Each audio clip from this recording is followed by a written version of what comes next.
un ami sancerrois qui connaît mon intérêt, pour ne pas dire ma passion pour le tourisme actuellement à Sancerre, m'a donné et prêté ce guide illustré sur le tourisme à Sancerre qui remonte à 1937. Donc c'est un document qui est assez rare, parce que j'imagine qu'à Sancerre, il ne doit pas en rester beaucoup de disponibles.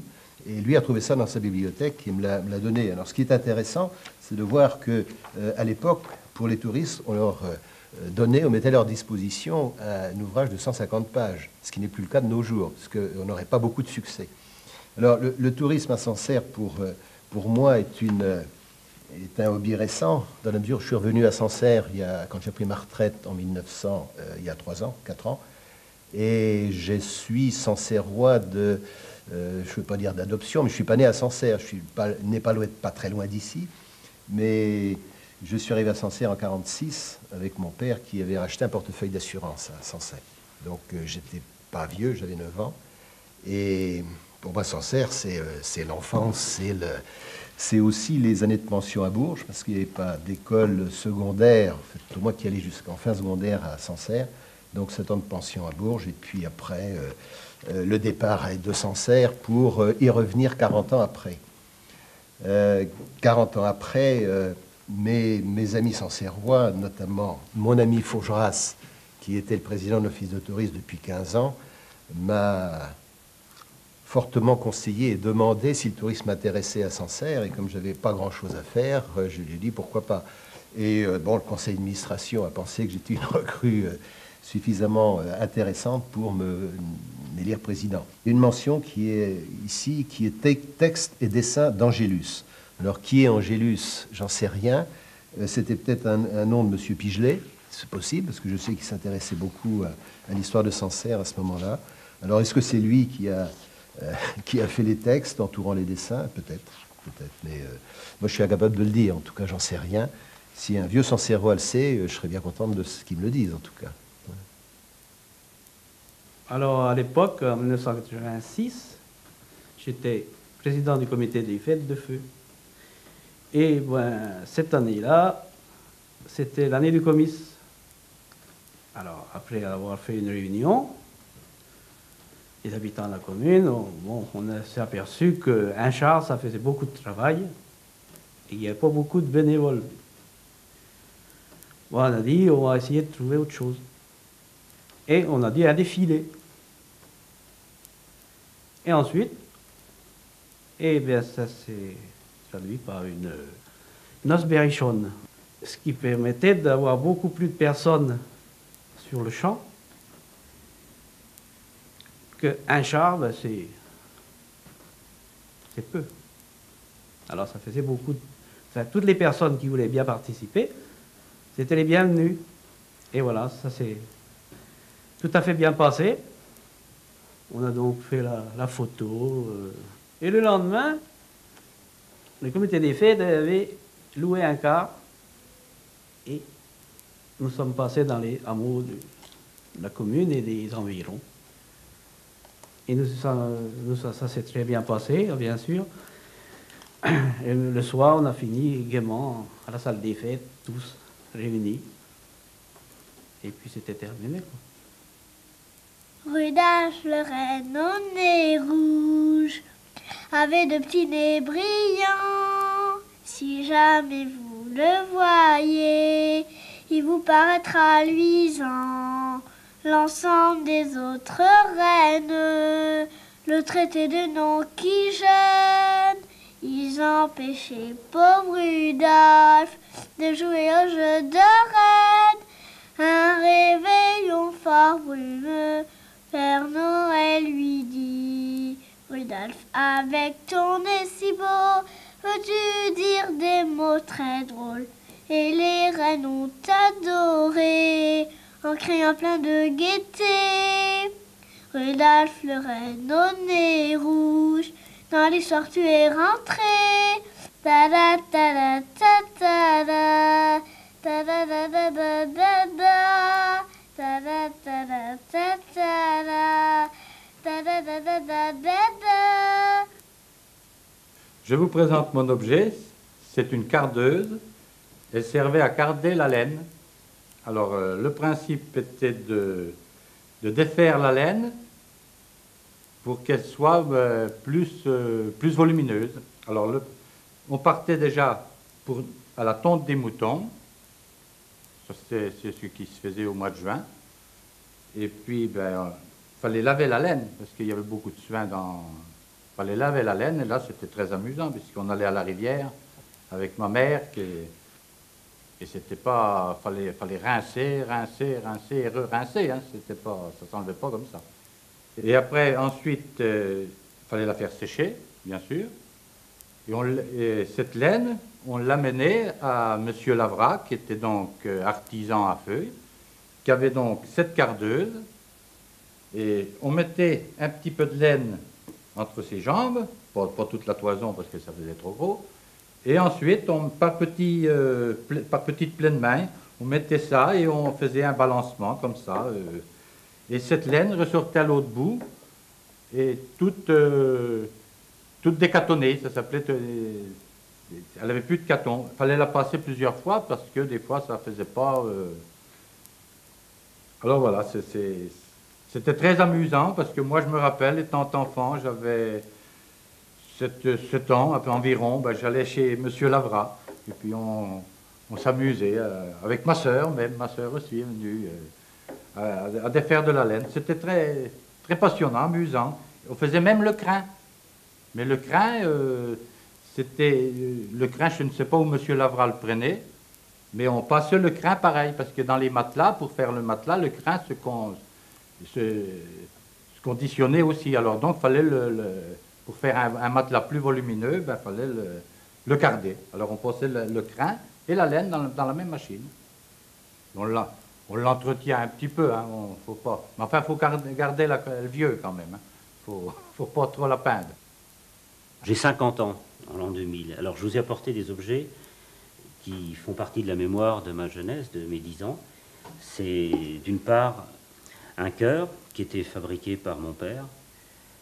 C'est un objet qui était en bois, en forme de cœur, parce qu'il servait à recueillir le vin quand on le tirait du fût, et puis ensuite à le reverser dans un entonnoir, dans les fûts. Et c'est pour ça qu'il a une forme de cœur et qu'il est pas rond. C'est des objets qui étaient en chêne, et puis on utilisait aussi un broc comme ça, des fûts.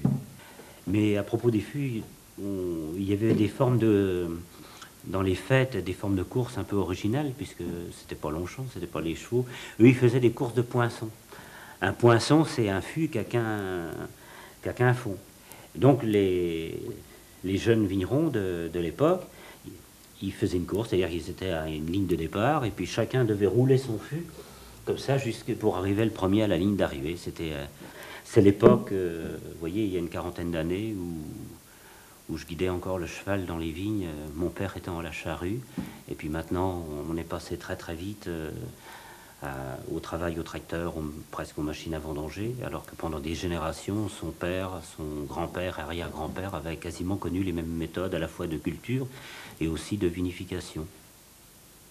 L'intérêt, c'est, dans un vignoble, c'est d'avoir des vignerons qui écrivent des partitions et non pas des copistes, c'est-à-dire des gens qui apportent chacun leur personnalité, leur savoir-faire, et tout ça, qui fasse cette diversité dans un vignoble, et c'est ça ce qui crée son image et qui crée sa richesse aussi.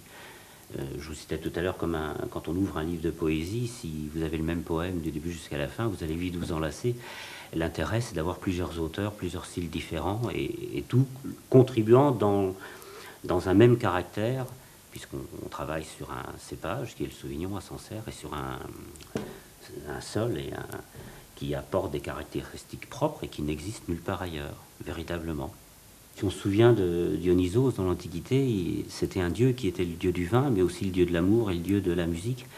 Et j'essayais d'avoir ce lien avec les clientèles, alors qu'on est à une époque où, à chaque fois qu'on parle du vin, c'est dans le cadre d'une lutte anti-alcoolique et tout, on perd un petit peu les valeurs et la valeur culturelle du vin. Donc quand je réunis mes clients, par exemple, j'organise un concert de musique classique ou de musique de jazz, et j'invite tous les gens à venir et à découvrir un style de musique d'y participer. Et bien sûr, on fait une dégustation, une présentation du nouveau millésime, mais tout ça étant très lié. Ce qui amène une communion différente et une relation qui n'est pas directement commerciale, entre guillemets. C'est un pinceau. Ce pinceau, enfin, c'est mon deuxième quand même. Pendant 20 ans, j'ai collé des étiquettes avec ce pinceau. Et pourquoi ce pinceau? Parce qu'avant, mon rêve, c'était d'être esthéticienne. Donc, j'avais commencé des études d'esthéticienne, parce que donc, j'étais de la banlieue parisienne. J'avais commencé mes études sur Paris. Et de là, j'ai rencontré mon mari, que je connaissais depuis très longtemps. Mais bon, le déclic s'est fait une année.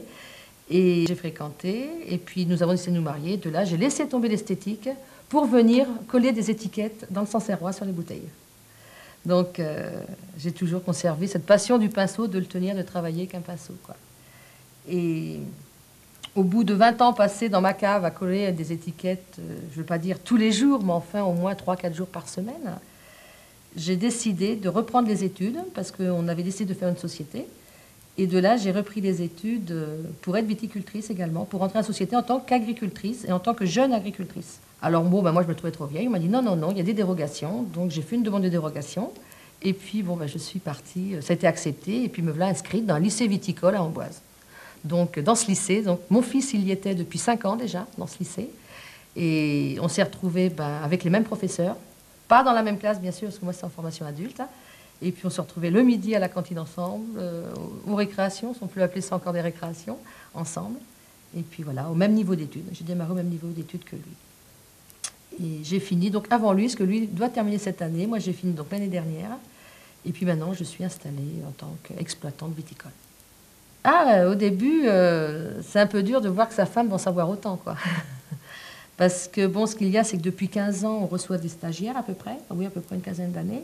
Et toujours, quand il discutait avec les stagiaires le soir à table sur des problèmes de vignes, de vin même, quand je voulais prendre la parole, on me disait « tu n'y connais rien ». Et ça, ça m'a énervé un petit peu en sorte. Et puis j'ai dit, pourquoi que moi aussi, j'y connais rien. Donc j'essayais de m'instruire, mais bon, ils vous expliquent ça à leur façon. Et le fait de me dire que je pouvais retourner à l'école, quelque part, ça me poussait un peu à être au même niveau qu'eux.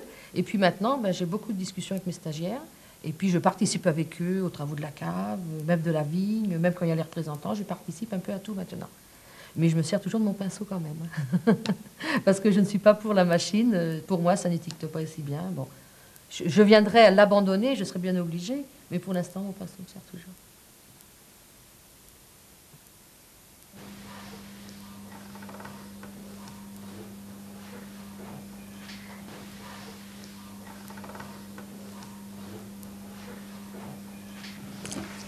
Pinouille, il était une fois Madame Citrouille, rira pas.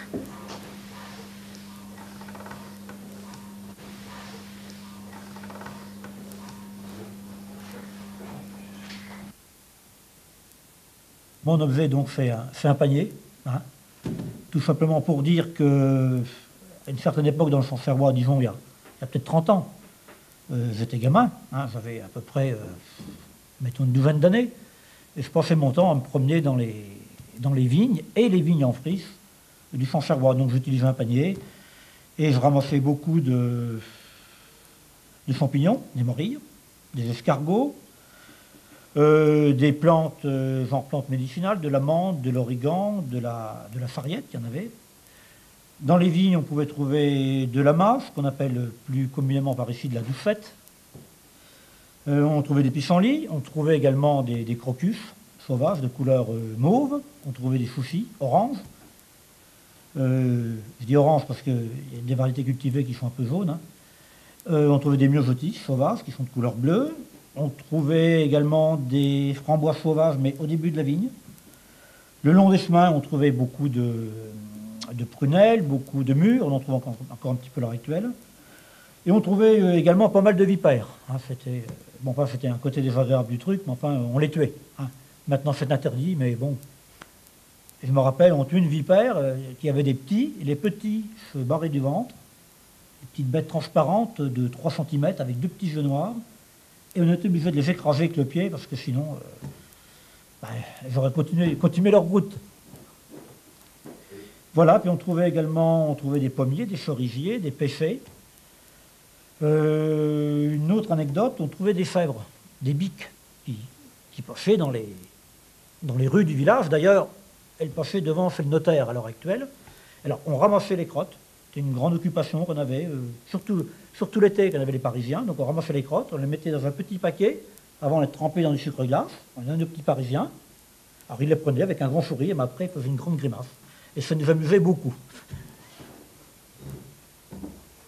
Alors, je vais vous raconter juste une petite histoire. C'est une histoire du cru. Hein. Alors, c'est deux jeunes gars, des impôts, hein, tout frais moulus, qui sortent de l'école, costume cravate, qui arrivent chez une vigneronne du coin. Je ne dirai pas son nom. Ils frappent à la porte. Ils disent « Bonjour madame, on vient voir si vous êtes en règle. » Ah ben, il dit « Mais pauvre gars, ça tombe mal, ça fait 2 jours que j'y suis plus. » C'est une histoire qui n'a pas grand-chose à voir, mais elle m'amuse. Bon, je dis pas le nom. Je dis pas le nom. Ah, merde. Saint-Thibault, c'est un petit village qui est au pied de Sancerre, au bord de la Loire, qui fait, bon an, mal an, 200 habitants. Ça appartient à la commune de Saint-Satur, c'est important. C'est donc un bourg de Saint-Satur. Et donc, j'ai eu l'idée, depuis 1978, de photographier systématiquement tous les habitants. Donc on voit leur évolution, leur vieillissement, leur disparition, les nouveaux qui arrivent, etc., etc. Donc c'est une approche ethnographique véritablement. La première photo, c'est le jeune Varniez. Cette photo-là a été faite en 1978 et on le voit là dans la porte de l'écurie. Il est gardien de ferme chez Dédé Veldin. Et une nuit, ce garçon s'est fait embrocher par le taureau et il est mort encorné véritablement. Et donc, il y a la même porte maintenant, en l'an 2000. Bien sûr, il n'est plus là.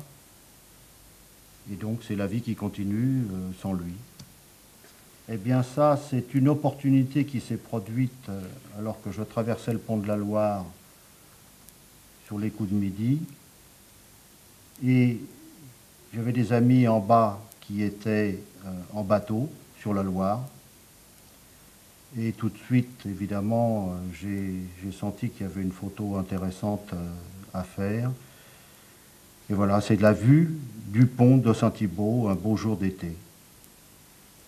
Et le même jour, il y a Jacques Fouquet, qui est peintre, qui n'est pas de Saint-Thibault, certes, mais visiblement, il pose son chevalet régulièrement à cet endroit, qui était installé avec sa toile fixée sur le parapet. Il a un très très beau visage. Le travail le plus difficile dans cette opération, c'est probablement le côté porte-à-porte, parce que c'est très long, très laborieux. Il faut sonner à la porte et demander aux gens s'ils veulent participer à cette opération. C'est oui, c'est non. La plupart du temps, ça a été oui. Mais ce n'est pas très important qu'ils soient présents ou pas. C'est le reflet de la société en l'an 2000. Donc ceux qui ne veulent pas, n'importe comment, ils figurent dans l'album. Ils figurent au figuré. Parce que tout le monde sait qu'ils ne vont pas être dedans. Mais ça les regarde. Hein. Donc c'est pas très important qu'ils soient présents ou pas. Ceux qui sont présents, c'est très bien. Ils sont très bien. En général, ils sont très photogéniques. Et c'est ça qui est extraordinaire. C'est qu'en définitive, Saint-Thibault, on peut considérer que Saint-Thibault est un village ordinaire, avec des gens ordinaires, mais tous les gens ordinaires sont extraordinaires. Et il suffit de le voir dans les albums. On voit des visages qui véritablement sont tout à fait extraordinaires, des visages qui parlent, tout simplement. En 1994, il y a 6 ans, Sancerre préparait son comice agricole, comme nous le préparons cette année, le dernier comice du millénaire. Quelques jours avant cet événement, un Sancerrois vient me voir chez moi et me dit « Je sais que vous vous intéressez à l'histoire de Sancerre, je viens de trouver une vieille pierre gravée, peut-être vous intéresserait-elle » Bien entendu, je lui dis oui, et il commence à me décrire la pierre. À peine avait-il fait une ou deux phrases que je l'arrête en lui disant « Mais je la connais, votre pierre. Est-ce que ce ne serait pas cela ?» Je recherche rapidement dans mes archives et je lui montre ce dessin. Il me répond « Oui, c'est elle. » Pour moi, c'était quelque chose d'extrêmement important, car c'était la démonstration que, dès le début du XVIIe siècle, pour les Sancerrois, les armes de leur ville portaient bien une herse de labour, c'est-à-dire la herse triangulaire, et non pas, comme le prétendaient certains autres historiens, notamment Louis Raynal, la herse de forteresse, autrement dit la herse sarrasine, de forme rectangulaire. L'auteur de ce dessin savait que la pierre en question se trouvait en 1877 dans le grenier de la mairie de Sancerre. La pierre avait disparu du grenier de la mairie et il est tout de même heureux qu'elle ait été retrouvée. La grande cornemuse que vous voyez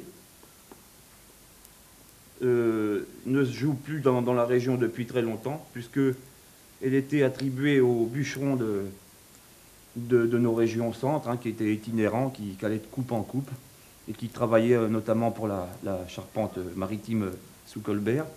Moi, étant gamin, au lieu d'avoir du Lego, j'avais une vielle, grâce au père Dubois, qui était le mainteneur folkloriste de la région.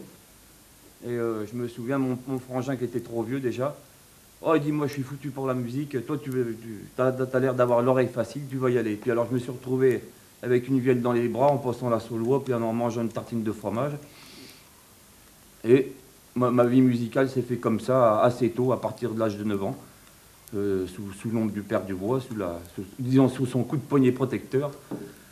Et puis après la cornemuse, mais après grâce au roman de Georges Sand et aussi à un ménétrier qui était venu jouer à la noce de mon frère, je devais avoir 14 ans. Et là j'ai été subjugué par le musicien et par le son de l'instrument.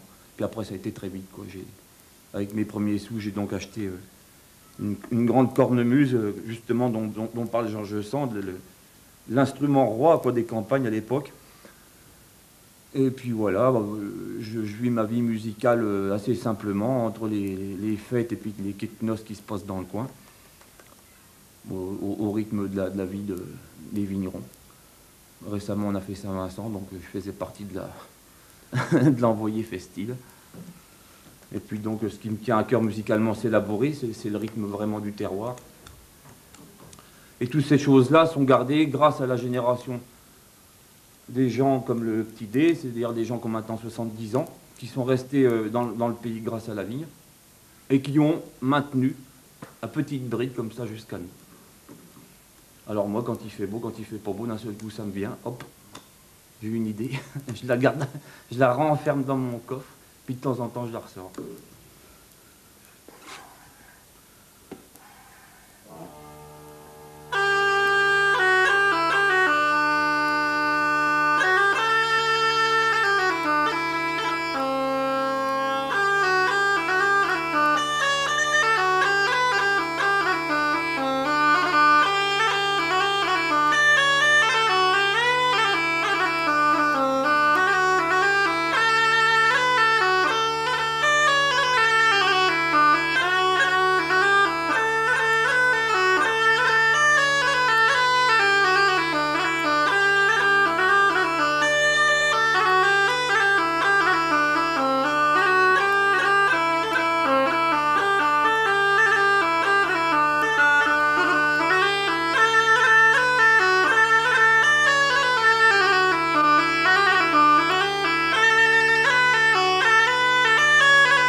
Cet outil-là s'appelle donc un poussouet, ou c'est un poussoir, si vous voulez, on appelle ça un poussouet ici.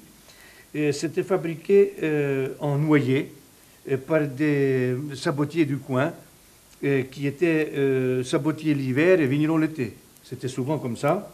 Alors donc cet instrument-là servait aux vignerons pour enfoncer les pieux dans les vignes, parce qu'autrefois, les vignes n'étaient pas en fil de fer comme c'est aujourd'hui. Les vignes il y avait un pieu, ou deux, ou trois, qu'on appelait un charnier ou pessio, d'ailleurs.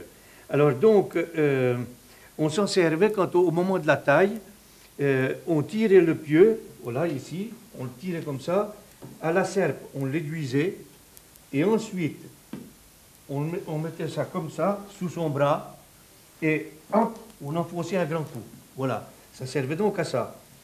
Alors, bien entendu, il y a on appelait ça aussi la médaille du vigneron, parce que je me rappelle toujours, quand j'avais 12 ans, à la sortie de la première communion, où les jeunes qui étaient pour être vignerons, on leur donnait donc un poussouet, puis un sécateur, puis une serpe à tailler. Alors, donc, moi, on m'avait affublé de cet instrument, et puis je me rappelle, j'étais parti aux vignes, et il y a un copain que j'aimais beaucoup après, mais que je ne connaissais pas, qui était un peu plus vieux que moi. Il me dit, alors, petit, tu l'as mis, cette médaille? Ah, puis j'étais très fier. La Légion d'honneur ne m'aurait pas plus plaisir. Mais il y avait aussi une autre histoire. J'avais un oncle, c'est beaucoup plus vieux, ça, et j'avais un oncle qui s'appelait Claude, et qui avait aussi reçu donc un poussouet, et puis donc, il taillait avec son père dans la colline, au-dessus du village, dans la colline de Cotelin. Et puis cette colline est très en pente. Alors donc, il y avait des pieux qui étaient très hauts. Un pieu, ça faisait 1,33 m. Alors donc, il est donc, pour pouvoir appuyer dessus, il est passé du côté du haut pour pouvoir faire comme ça. Et puis tout d'un coup, comme ça, il a soulevé un pied. Ses pieds, ils l'ont tourné et il s'est retrouvé pendu. Et de l'autre côté, alors il paraît qu'ils ont mis 2 jours à le chercher. Ils ont dit, il était temps qu'on l'enlève parce que le corbeau l'aurait mangé. Mais enfin, c'est une plaisanterie sans doute. Mais ça m'a été raconté souvent parce que c'était l'oncle de ma famille. Alors, depuis ces poussouets, on les a abandonnés quand les vignes ont été mis au fil de fer. Moi, je m'en suis servi le dernier à mon village de Chaudoux parce qu'il y avait encore presque 1 hectare de vignes qui n'avaient pas été changées. Mon beau-père était décédé depuis longtemps, puis la vigne était restée dans le vieux principe.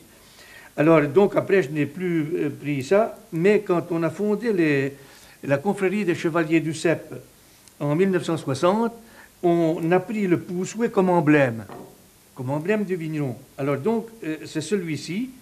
Celui-là, c'est le poussouet de l'intronisateur. Il est de la grandeur nature, et c'est un de mes oncles personnels qui me l'a fait, en frêne, celui-là. Bon. Alors, donc, et comme je suis maire du pays, et j'ai mis la corde à le bleu, blanc, rouge, bien entendu, ça m'évite de mettre une écharpe quand je m'en sers pour les cérémonies. Alors, pour ceux qui sont intronisés chevaliers du Cep, mais simplement chevaliers, eh bien, on a un petit poussouet miniature, comme ça, avec un petit ruban. Il est ou vert, ou jaune, ou rouge. J'ai donc emmené celui-là rouge. Et à Crésancy, qui est une belle commune viticole aussi, ils ont aussi un groupe vineux qui s'appelle les Vignerons d'honneur de Crésancy. Et eux, ils donnent le poussouet, qui n'a pas tout à fait la même forme que pas de chez nous, mais le poussouet entier avec la branche de cuir qui se met de la même façon et que celui que j'ai là, vous voyez. Alors donc voilà, ils s'en servent d'emblème de leur confrérie aussi. Eh bien, c'est à peu près tout ce que j'avais à dire sur ces poussouets. C'est un très très vieil outil que je suis encore heureux de conserver, pendu dans mon petit musée personnel. Voilà. Mon mari étant malade, venait me trouver, venait voir le docteur, et c'est là que je l'ai connu. Il m'a fait du charme. Il m'a offert une écharpe qui, à la première pluie, a déteint. Et ensuite, il revenait. Hein. Et voilà comment ça s'est fait. Et puis un jour, j'étais à la plage avec les enfants du docteur, et là, je l'ai séduit en maillot de bain. Et puis nous nous sommes mariés en 1945, voilà. Et puis je suis descendue chez les beaux-parents qui avaient une ferme. Mes beaux-parents sont décédés et le frère qui était célibataire, donc j'ai pris la relève de faire le beurre, les fromages, vendre le lait.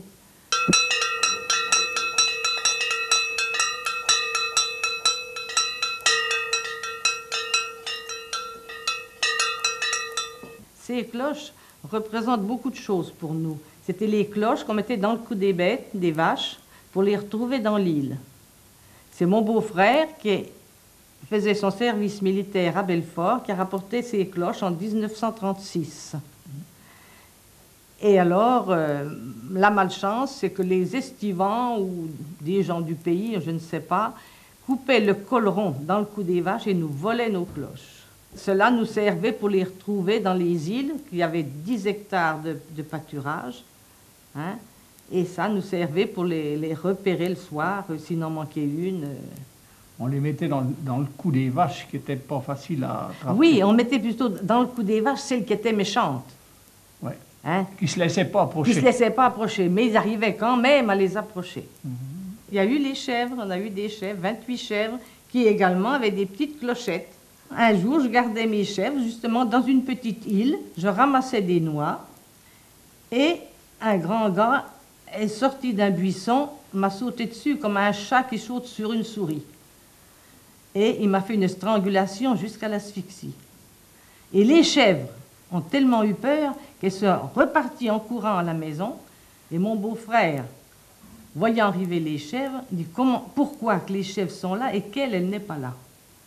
Et il est sorti et il m'a trouvé dans la rue, que j'arrivais tout doucement, tout ensanglanté. Et on a fait venir un docteur tout de suite, et le docteur il a dit c'était un miracle, c'était un fragment de seconde. Cet ustensile-là, il y a beaucoup d'années, servait autrefois à réchauffer le lit des anciens, enfin des gens qui habitaient dans les campagnes. Alors, comme ils n'avaient pas de chauffage central comme on a maintenant, ils prenaient de la braise dans la cheminée, ils remplissaient cet ustensile de braise et ils le passaient en dessous les draps, entre les deux draps, comme ça, pour réchauffer le lit. Hein? Alors, je ne vous dis pas qu'après, quand c'était bien chaud, les gens ils faisaient des rêves d'amour dedans. Hein? Il était tellement bien que si c'était des jeunes mariés, ben, la mariée avait plus de peau aux fesses, puis le marié plus de peau aux genoux le lendemain matin. Hein?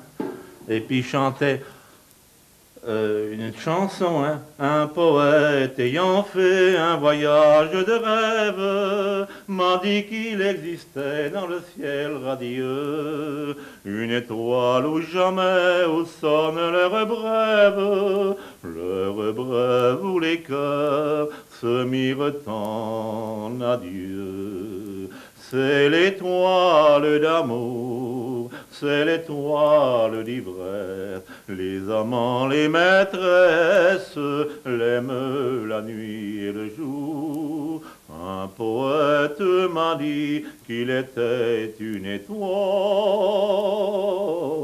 où l'on aime toujours. Alors voici maintenant le fléau. On appelait ça le flot chez nous dans nos comtés, le fléau. C'est un engin qui servait à battre le blé. Le blé, dans le temps, il n'y avait pas de moissonneuse batteuse, on n'avait pas des engins comme maintenant, et les gens n'avaient pas beaucoup de territoire, enfin, ils n'avaient pas 10 hectares comme maintenant, naturellement. Alors, ils avaient ça comme matériel. Alors, ils faisaient tourner comme ça, hein, et puis ils tapaient par terre. C'est-à-dire que par terre, il y avait de la terre battue avec un paillis. On étalait tout le blé qu'il y avait dedans, et on se mettait, et on machinait comme ça, puis ça tapait le blé, ça le cassait, ça enlevait les grains dans les balles, et il récupérait le grain comme ça. Hein. Et puis après, j'ai travaillé dans les travaux publics, j'étais chauffeur poids lourd, chauffeur routier, et puis alors là, ça me plaisait beaucoup. J'étais polyvalent quand je conduisais les camions, je conduisais les grues, tous les engins, tout ça, ce qui se passait sur ma main, tout ça. Hein. Et ça me plaisait de m'exiler un petit peu, de partir un petit peu, pas de rester trop dans son pays. Vous voyez bien, hein, d'aller dans des régions comme la Bretagne, l'Alsace, tout ça, ou le Bordelais, ce paysager et tout. Hein. J'étais en vacances, toute seule à Sancerre, puisque mes parents n'avaient pas leurs vacances en même temps que moi. J'avais 20 ans, à peine 20 ans, parce que je suis du mois de novembre, je n'avais pas mes 20 ans. Et puis, on marchait à pied. À l'époque, il n'y avait pas de voiture, il n'y avait rien, il fallait y aller carrément. Je ne savais pas trop où était Chavignol, enfin je me renseigne, et me voilà partie à Chavignol. Je trouvais le chemin long. Quand on est tout seul, il n'y avait pas de voiture, il n'y avait rien, pas de gens pour qui causer. Et tout d'un coup, j'ai aperçu le facteur qui faisait sa tournée à pied aussi, avec sa boîte, ils avaient une boîte comme ça. Et puis, il m'a dit, mais qu'est-ce que tu fais là? Je dis, je suis venu Alors je le rattrape. C'est un monsieur qui devait s'arrêter dans pas mal d'endroits parce qu'il était assez rougeau, je le vois toujours. Alors il me dit, avec son accent, il me dit, « Ben, ma petite demoiselle, c'est que vous courez comme ça ?» Je lui dis, je voudrais aller à Chavignol, mais je ne sais pas trop où c'est. Mais il me dit, vous êtes sur la bonne route. Il dit, allez, venez donc avec moi, je vais vous emmener. Puis il me dit, je parie que vous êtes parisienne, parce qu'il dit, vous n'êtes pas grasse. Évidemment, moi, je n'ai pas beaucoup. Alors, il me dit, je vais vous emmener dans une maison sympathique, vous allez voir, vous allez avoir que des bonnes choses. Alors, on chemine encore peut-être 2 kilomètres, à peu près. Et on arrive à Chavignol. Alors, ma stupéfaction, c'était de voir toutes ces chieuvres, comme on disait à l'époque. Il y avait plein de chèvres dans les rues, et plein de volailles, des poules, des coqs. Ça se baladait dans tous les côtés. Mais des gens n'en voyaient pas trop, et des voitures, naturellement, pas du tout. Et il m'a amené à l'auberge du village, qui était, en somme, le bistrot du village. Il n'y en avait pas de 50 à cette époque-là. Chez monsieur et madame Paul Maréchal. Et là, j'ai eu un accueil chaleureux, comme il n'est pas possible d'imaginer. Ces gens, ils se sont dit, « Oh, cette pauvre petite de Paris, quand même. Eh bien, vous allez voir, on va vous redonner le goût des bonnes choses. » Et puis, après un petit moment, ils m'ont rapporté une omelette sensationnelle, les crottins, plein de crottins, Chavignol, des vrais, et une bouteille de vin blanc, qu'à l'époque, on n'appelait pas du Sancerre. À Chavignol, le Chavignol s'appelait Chavignol. Il avait l'appellation Chavignol. Ça a été un repas royal pour moi. Et puis quand on était pour repartir, j'ai demandé à ces gens, normalement, ce que je leur devais. Ils n'ont jamais voulu me faire payer. Ils m'ont dit, on était trop contents de faire plaisir à une petite jeune fille qui vient de Paris. Voilà, c'est tout. Représentant donc la commune de Tauvenet, je suis venu accompagné de Léon Louis, qui a vécu les événements tragiques qui se sont déroulés sur la commune de Tauvenet le 25 juin 1944. Léon avait donc 12 ans à l'époque, et il a gardé donc un souvenir de ces événements dramatiques qu'il va nous relater le mieux possible, et le plus court possible. Bon alors, le 25 juin 1944, il faisait un temps superbe, et puis, ma foi, j'étais, moi, monté sur une rambarde qui renferme un trou d'eau de la fontaine Pauline. Sur une passerelle distante de 50 mètres à peu près, il y avait un groupe de jeunes du pays. Et sur la route, il n'y avait pas beaucoup de circulation. Puis tout d'un coup, il y a un camion avec un plateau qui est passé. Et ce camion avait la particularité de contenir des gens en civil, armés, dont 2 Allemands en uniforme qui n'étaient pas armés.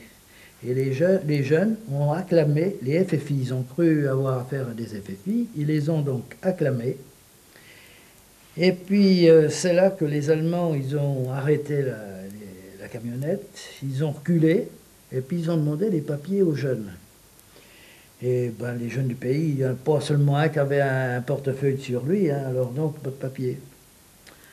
Alors, tout d'un coup, il y a une de mes amies, Germaine Mollet, qui est passée à côté de moi, et puis elle me dit, je m'en vais chercher les papiers de René. C'est des Allemands, ils demandent les papiers de René. Bon, alors, moi, je la vois qu'elle frappe à la porte, et puis qu'elle rentre chez René. Et aussitôt, il y a un Allemand qui vient, qui passe à côté de moi, il m'a adressé quelques mots en allemand, que je n'ai pas compris la signification. Et puis, il se dirige aussi à son tour vers la porte de René.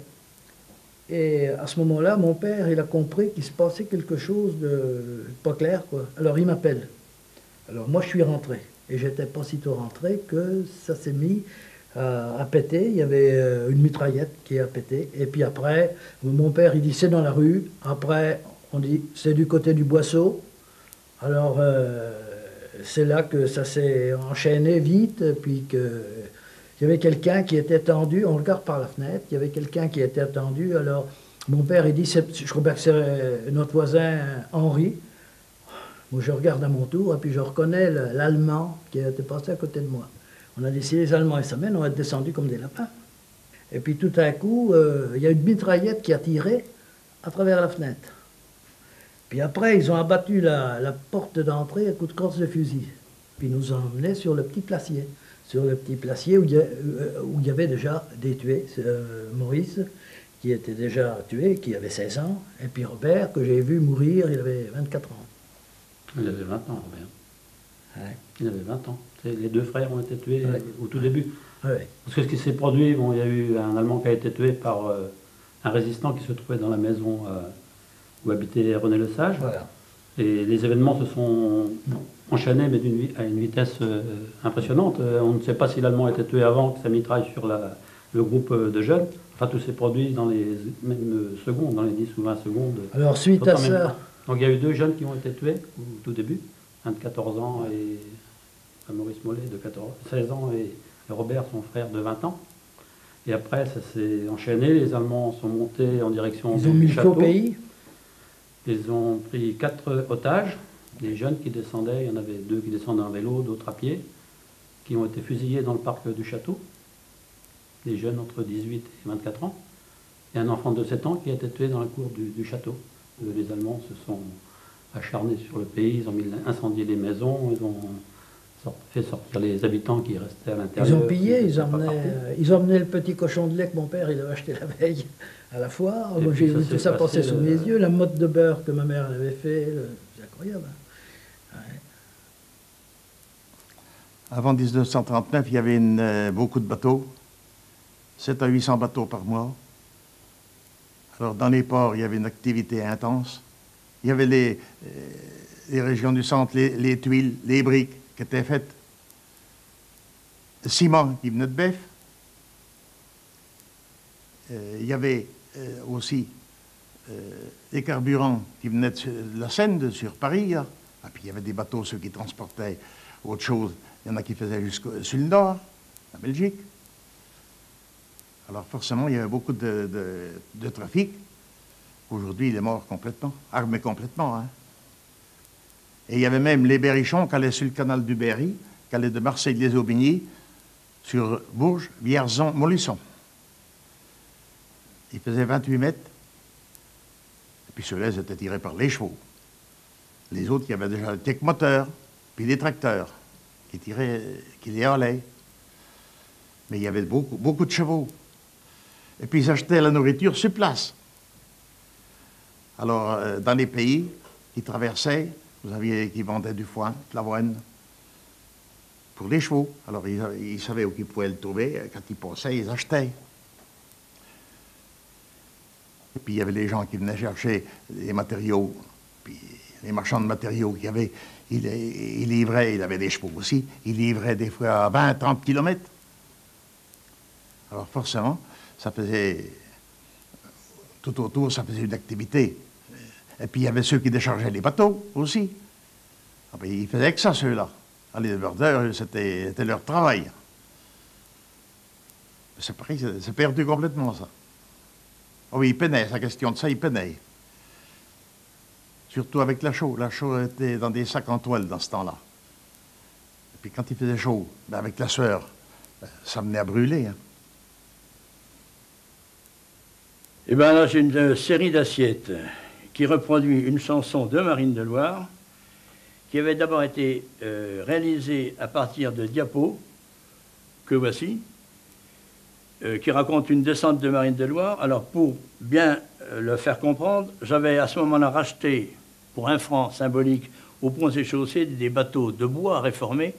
Nous les avions rhabillés façon Marine de Loire de l'époque, et pour avoir un sujet, j'avais fait une chanson de 12 couplets, dans lesquels je prenais comme refrain un proverbe de Marine de Loire, « D'un bain le cou, marinier de loup, lâche pas la main, marine de chien. » Et on avait donc fait 12 couplets, parce que 12 couplets, on peut faire une série d'assiettes, on peut faire un calendrier, on peut faire... Ben, simplement, on a pensé à les dessiner façon dessin naïf de l'époque. Comme ça, les mariniers qui descendaient la Loire ramenaient toujours à leur épouse ou leur fiancée un saladier qui avait été fait ou à Nevers ou à Gien, avec des dessins qui faisaient voir la marine et la grande marine de haute mer, parce que tous les gars étaient pris d'office par la marine royale, impériale, républicaine. Il y avait du vent, il y avait la flot, on pouvait quitter Saint-Thibault. Il y avait de la viande dans la cassette, du vin qui valait ben de la boîte. Eh oh! Hey! T'as pas le coup, marinier de l'eau, lâche pas la main, marinier de chien. Et t'as pas le coup, marinier de l'eau, lâche pas la main, marinier de chien. Un soir à terre, j'ai rencontré quelque chose qui était ben attifé. Quelque chose de bio dans de la dentelle, ça c'est béni faire une fumée. Eh oh! Hey! T'as pas le coup, marinier de l'eau, lâche pas la main, marinier de chien. Et t'as pas le coup, marinier de l'eau, lâche pas la main, marinier de chien. J'ai débordé un petit bachot, puis je l'ai emmené dans les verdiaux. Il y avait du soleil puis des mouettes, mais je veux pas faire la galipette. Eh oh! Hey! T'as pas le coup, marinier de l'eau, lâche pas la main, marinier de chien. Et t'as pas le coup, marinier de l'eau, lâche pas la main, marinier de chien. J'ai pris la main à me regarder, je vois pourtant pas me faire ensabler. Puis quoi qu'on dise, puis quoi qu'on fasse, quoi vous auriez fait à ma place. Eh oh! Hey! Eh ben j'ai pas tenu le coup, marinier de l'eau, j'ai lâché la main, marinier de chien. J'ai pas tenu le coup, marinier de l'eau, j'ai lâché la main, marinier de chien. Quand je vais repasser, je vais la marier, je vais avoir un gars pour l'été. Un gars qui saura tenir la pioute, puis encore mieux, casser la croûte. Eh oh! Hey! T'as pas le coup, marinier de l'eau, lâche pas la main, marinier de chien. Et t'as pas le coup, marinier de l'eau, lâche pas la main, marinier de chien! Ça, c'était pour battre les faux. Il mettait la faux là-dessus, puis il faisait... Ça venait, c'était bien fin, bien comme un homme de couteau, exactement. C'était même pire qu'un homme de couteau, c'était comme un rasoir, quand c'était bien fait. Et puis après, ben, quand c'est qu'on partit, il remontait ça, parce que dans le temps, il y avait un faux manche, on remontait le faux, et après, ben, avant de commencer à faucher, on mettait la couille, on mettait la pierre, on mettait de l'eau là-dedans, et puis on faisait le... Il aiguisait la faux. C'était le principe de l'époque. C'était le... Puis même dans la journée, même dans la journée, moi j'ai pas été beaucoup dans les fermes, parce que moi j'étais dans les fermes, mais du moins j'étais pas tellement à faucher. J'ai vu souvent des fois, celui qui fauchait beaucoup est obligé de le faire une fois dans la matinée. De faire le boulot, de battre la faux pour pouvoir... Parce que quand il fauchait du foin, c'était ça, du blé non, mais du foin, oui. Parce que le foin, c'était plus, comment on dirait, c'était plus fin, plus facile, plus difficile, c'était des prés qu'on ne pouvait pas accéder avec des faucheurs, avec des chaux, ça existait à cette époque-là. Parce qu'il y a des petits coins, des petits morceaux, parce que dans le temps, c'était morcelé, c'est plus morcelé aujourd'hui, mais ben, c'est vrai, dans le temps, c'était beaucoup morcelé. Hein, moi j'avais 12 ans. À la guerre, parce que moi, j'ai quitté l'école à 12 ans, parce que malheureusement, mon père est décédé, j'étais jeune, puis c'était un oncle qui m'a élevé. Et puis, à la guerre, ils sont tous partis dans la ferme, puis moi, je suis resté avec lui. C'est comme ça que j'ai commencé, très jeune. Et ça ne peut pas mourir. Non. Le travail n'a fait jamais mourir personne. Hein. C'est surtout l'excès qui fait mourir, mais pas le travail. Non. Ceci représente une peinture, c'est la Vauvise à Saint-Thibault, un petit ruisseau d'eau très fraîche qui serpente dans le Val-de-Loire et qui aboutit à ce fameux village où il y avait autrefois les mariniers de la Loire et toutes sortes d'activités. Hein. La difficulté de la peinture quand on fait quelque chose comme ça, c'est les reflets. Et nous sommes dans une région, le Sancerrois, où le temps change constamment. Il faut peindre, si vous voulez, par surprise.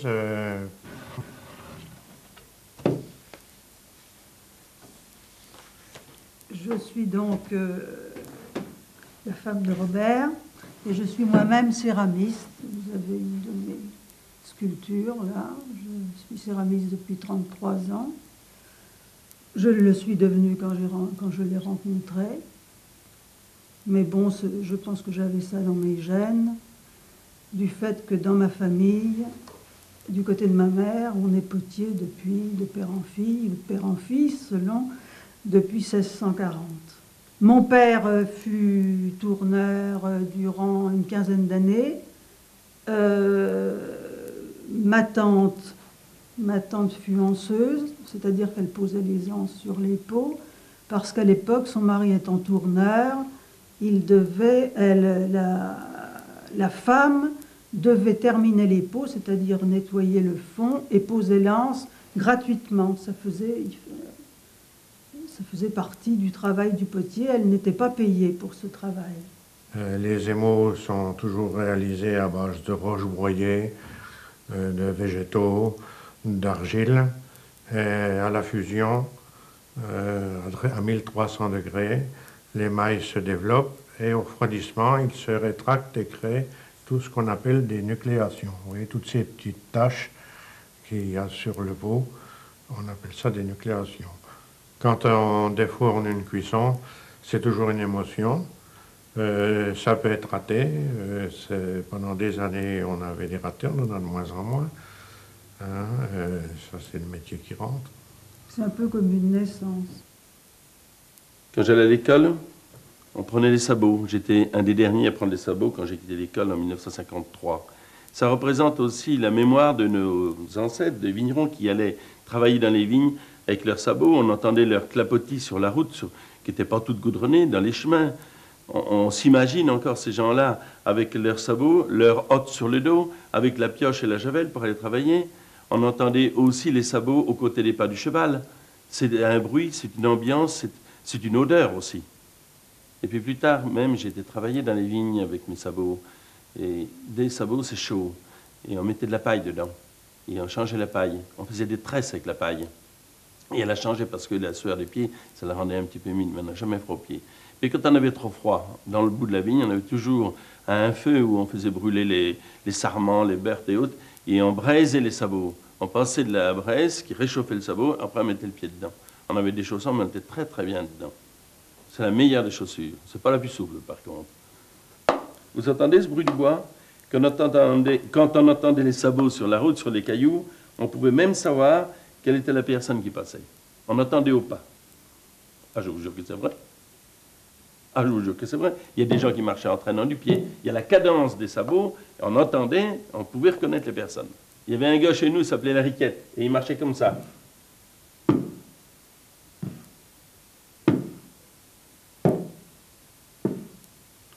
Et Paulin qui marchait un peu comme ça, mais Paulin, c'était moins en traînant des pieds. C'était comme ça. Et puis il y en avait d'autres plus actifs. Moi, mon père, il marchait comme ça au sabot.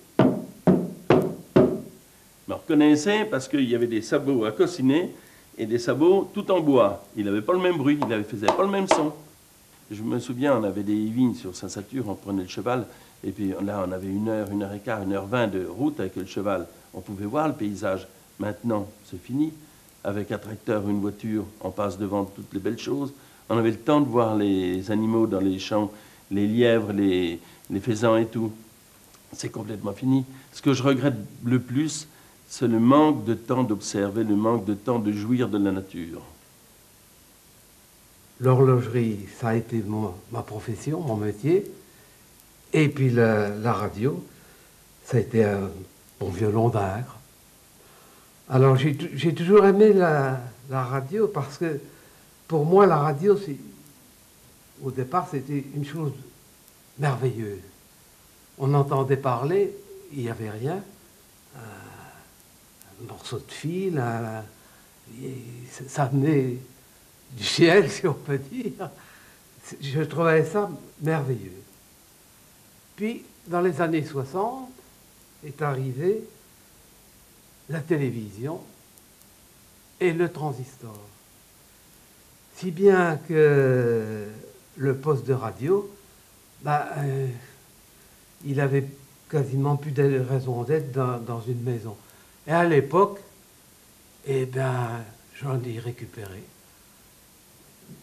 J'ai les boueux qui faisaient à Sancerre la tournée, qui m'en amenaient 4-5 par semaine. Alors, j'ai mis ça en tas, et puis après, on a trié. Je ne pensais pas que ça deviendrait une collection.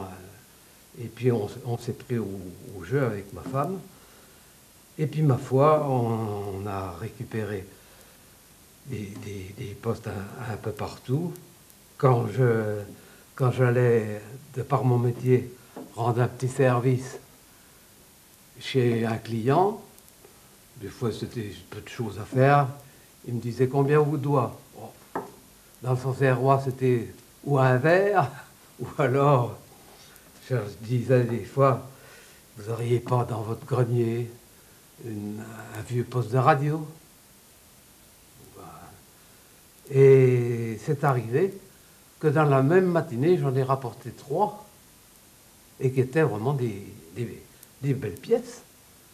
Alors tout ça, ça s'est donc accumulé, et puis on a acheté une maison, et puis on a fait une exposition.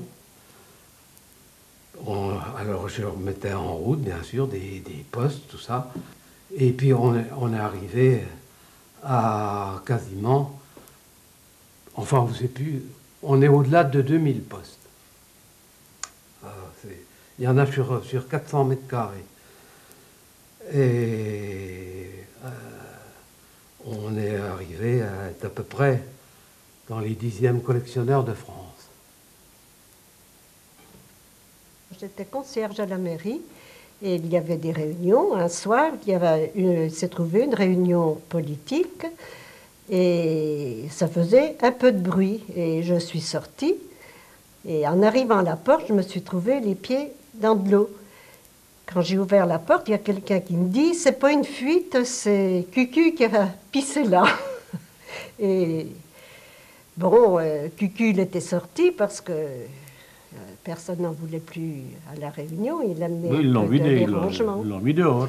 Et sur l'entrefaite, enfin peut-être 5-10 minutes après, il arrive un coup de fil à la maison, un coup de téléphone, en demandant mon mari. C'était une collègue à l'époque qui travaillait dans les bureaux de la mairie et qui était embêtée par un monsieur qui voulait rentrer chez lui. Et elle dit il faudrait que votre mari descende. Alors mon mari, il est descendu. Oui, je suis descendu, arrivé là, je vois mon Cucu qui voulait rentrer, parce que c'était son ancienne demeure. Alors il avait pris un peu de retard. Il pensait rentrer encore chez lui, mais il n'était pas chez lui. Il y avait une autre personne dans la maison. Alors il dit, je sais qu'elle est là, je veux aller me coucher. Puis, il avait déjà enlevé sa culotte pour se coucher. Alors j'ai attendu, les gendarmes sont arrivés. Le chef de brigade dit, ben, qui donc, qu'est-ce que gars-là? Ben, j'ai dit, il n'est pas dangereux, c'est Cucu. Alors c'est un ivrogne, mais c'est pas le mauvais gars, c'est pas dangereux. Mais il dit, qu'est-ce qu'on va en faire? Ben, j'ai dit, c'est pas la peine de l'emmener de la brigade, on va le descendre chez lui. Ça fait qu'on l'a mis dans l'estafette, et on est descendu chez lui. Puis arrivé devant sa porte, ben, il dit, je voudrais bien rentrer, mais j'ai perdu ma clé. Mais il cherchait sa clé dans la poche de son caleçon, la culotte, dans l'estafette. Alors j'ai rattrapé la culotte, j'ai sorti la clé, puis on l'a couché. Puis ça s'est pas mal terminé. Le lendemain, il a eu son PV par la gendarmerie, mais c'est tout. Ça s'est bien passé.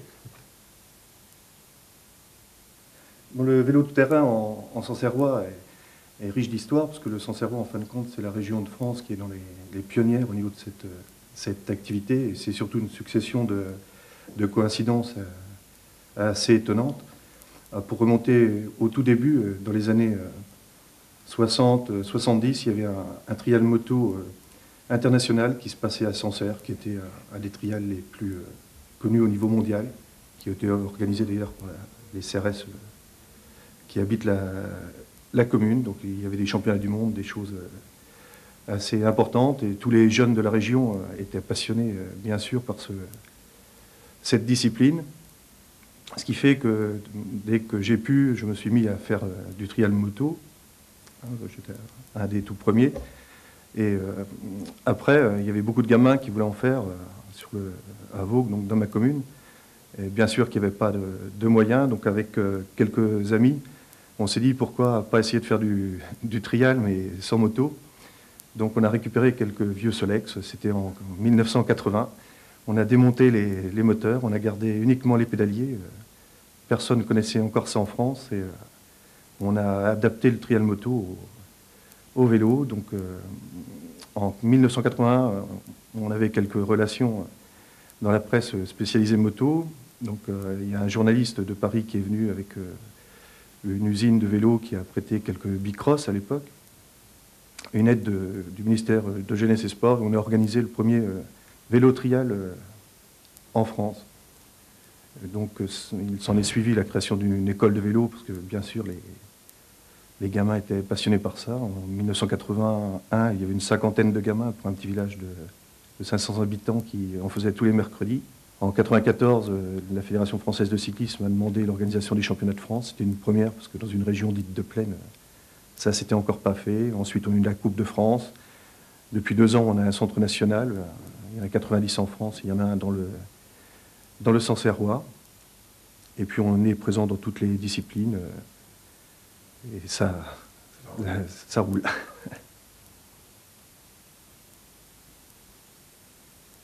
Donc, vous avez tenu à l'alambic. Oui. Bon, en réalité, c'est un métier qui est certainement en voie de disparition. Il serait peut-être heureux si on pouvait en conserver quelques-unes. À mon avis, c'est du domaine du possible si on ne change pas la législation actuelle. Parce qu'en réalité, ce qu'on a à tort, et qui est ancré dans l'esprit des gens, appelé des droits, ce n'était en réalité qu'un privilège. Privilège de distiller 20 litres d'eau-de-vie à 50 degrés en franchise, c'est-à-dire sans payer de droits. Il est, contrairement à ce que beaucoup de gens pensent, tout le monde qui a un jardin, un verger, un arbre, a le droit de distiller. Seulement, ça n'en coûte, je crois, 95 francs du litre d'alcool pur, c'est-à-dire 47 francs 50, je crois, le litre d'eau de vie. Mais on a parfaitement le droit. Donc, si on conserve la législation existante actuellement, on peut conserver quelques alambics. Pas beaucoup, certainement, mais on peut en conserver quelques-uns.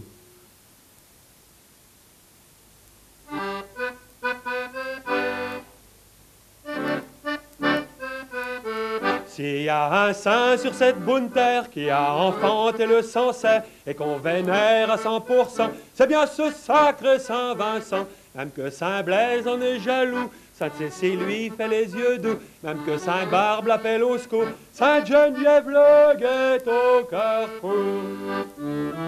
Ah, mais ils aiment bien les sorciers, alors pour se faire pardonner, ils invitent toujours plein d'abbés, pour sûr qu'un beau jour ils feront venir sa sainteté. À Crézence, ils sont bien lotis, y a plus d'amour que de pain béni. Les Snéchamptins et Pyrénées, les Épinières, les Epsailles et Sassy. Ah, mais les Tréols ont pas de bol, dès qu'il pleut un peu, ils rigolent. Et puis la Loire qui fait la folle, y a ben que le canal qui reste bien dans le sol. À Tauvenay, ils ont brin d'osier qui fait des jolis paniers, mais il faudrait un tonnelier pour récupérer tout le jus qui est tombé. Si un saint sur cette bonne terre qui a enfanté le Sancerre et qu'on vénère à 100%, c'est bien ce sacré Saint Vincent. Même que Saint Blaise en est jaloux, Sainte Cécile lui fait les yeux doux, même que Sainte Barbe l'appelle au secours, Sainte Geneviève le guette au carrefour. Avoue que c'est des petits malins, ils avaient pas un grain de raisin, ils ont fait classer des terrains, y a que depuis ce temps-là qu'on y boit du bon vin. Avignon qui porte bien son nom, ils sont pas plus de 3 vignerons qu'ont planté des vignes à Banon. Pour ceux qui regrettent pas, y aura conversion. À Sury, en Vaud, c'est risqué, les vignats sont tellement penchés. Pourtant hardi les gars de Mainbré, ils prennent garde tout le temps de pas y tomber. À Saint-James sont pas du canton, mais le Sancerre y est aussi bon. Il paraît que le vin qui buvons est aussi frais que la fontaine d'eau. S'il y a un saint sur cette bonne terre qui a enfanté le Sancerre et qu'on vénère à 100%, c'est bien ce sacré Saint Vincent. Même que Saint Blaise en est jaloux, Sainte Cécile lui fait les yeux doux, même que Saint Barbe l'appelle au secours, Sainte Geneviève le guette au carrefour. À Chavignol et à Migny, faut pas chercher, y a pas de mairie, y a au moins des administrés qu'ont pas peur de l'intercommunalité. À Verdigne, ils ont le petit dé et le Philippe qui les fait danser. Ils sont connus dans le monde entier et avec eux on ne craint pas de s'ennuyer. À Saint-Satur, le choix est dur, entre les vignes et les voitures, y a qu'un tunnel sous le clos du Roc qui ferait que la situation se débloque. À Sancerre, c'est le grand sanctuaire de ce bon vin qui nous est cher, surtout quand on le prend au verre. Mais on dit ben quand on aime on ne compte guère. Si un saint sur cette bonne terre qui a enfanté le Sancerre et qu'on vénère à 100%, c'est bien ce sacré Saint Vincent. Même que Saint Blaise en est jaloux, Sainte Cécile lui fait les yeux doux, même que Sainte Barbe l'appelle au secours, Sainte Geneviève le guette au carrefour. À Gardefort, c'est les plus forts. Il n'y a pas de vigne à Gardefort. Il n'y a pas de vigne. Oh ben oui, c'est pourtant vrai. Oh ben dommage, hein. Dommage. La la la la la la la la la la la la la la la la la la. Si un saint sur cette bonne terre qui a enfanté le Sancerre et qu'on vénère à 100%, c'est bien ce sacré Saint Vincent. Nous sommes en 1940, je suis dans la rue des Vieilles Boucheries, et là, c'est la maison de mes parents. Et je suis souvent, petite fille, assise sur cette marche, ici, et devant moi, il y a le mur du château et le parc. Alors bien sûr, sur cette marche, il n'y a pas de calculette, j'apprends mes tables de multiplication, bien rythmées, mais très souvent, bien souvent, je suis interrompue par des petits bruits qui se passent dans le parc. Et dans le parc, qu'est-ce qu'il peut bien y avoir qui fasse tous ces petits bruits? Eh bien, une bande d'écureuils qui sautent de partout, qui semblent faire des calipettes. Et alors, je les regarde bien sûr parce que c'est extraordinaire. Il y a les petits, on a l'impression qu'il y a même le grand-père et la grand-mère qui suivent. Alors, à la suite de ça, mais autre chose se passe. Ce sont des libellules. Elles sont grandes aussi, elles sont petites et elles passent à peu près au niveau de ma tête. Alors ce sont des images très rapides, mais c'est très joli. Alors je retourne bien sûr à ma table de multiplication. Et puis là, un autre bruit, et c'est le pont qui arrive. Mais comment sait-il que je suis là?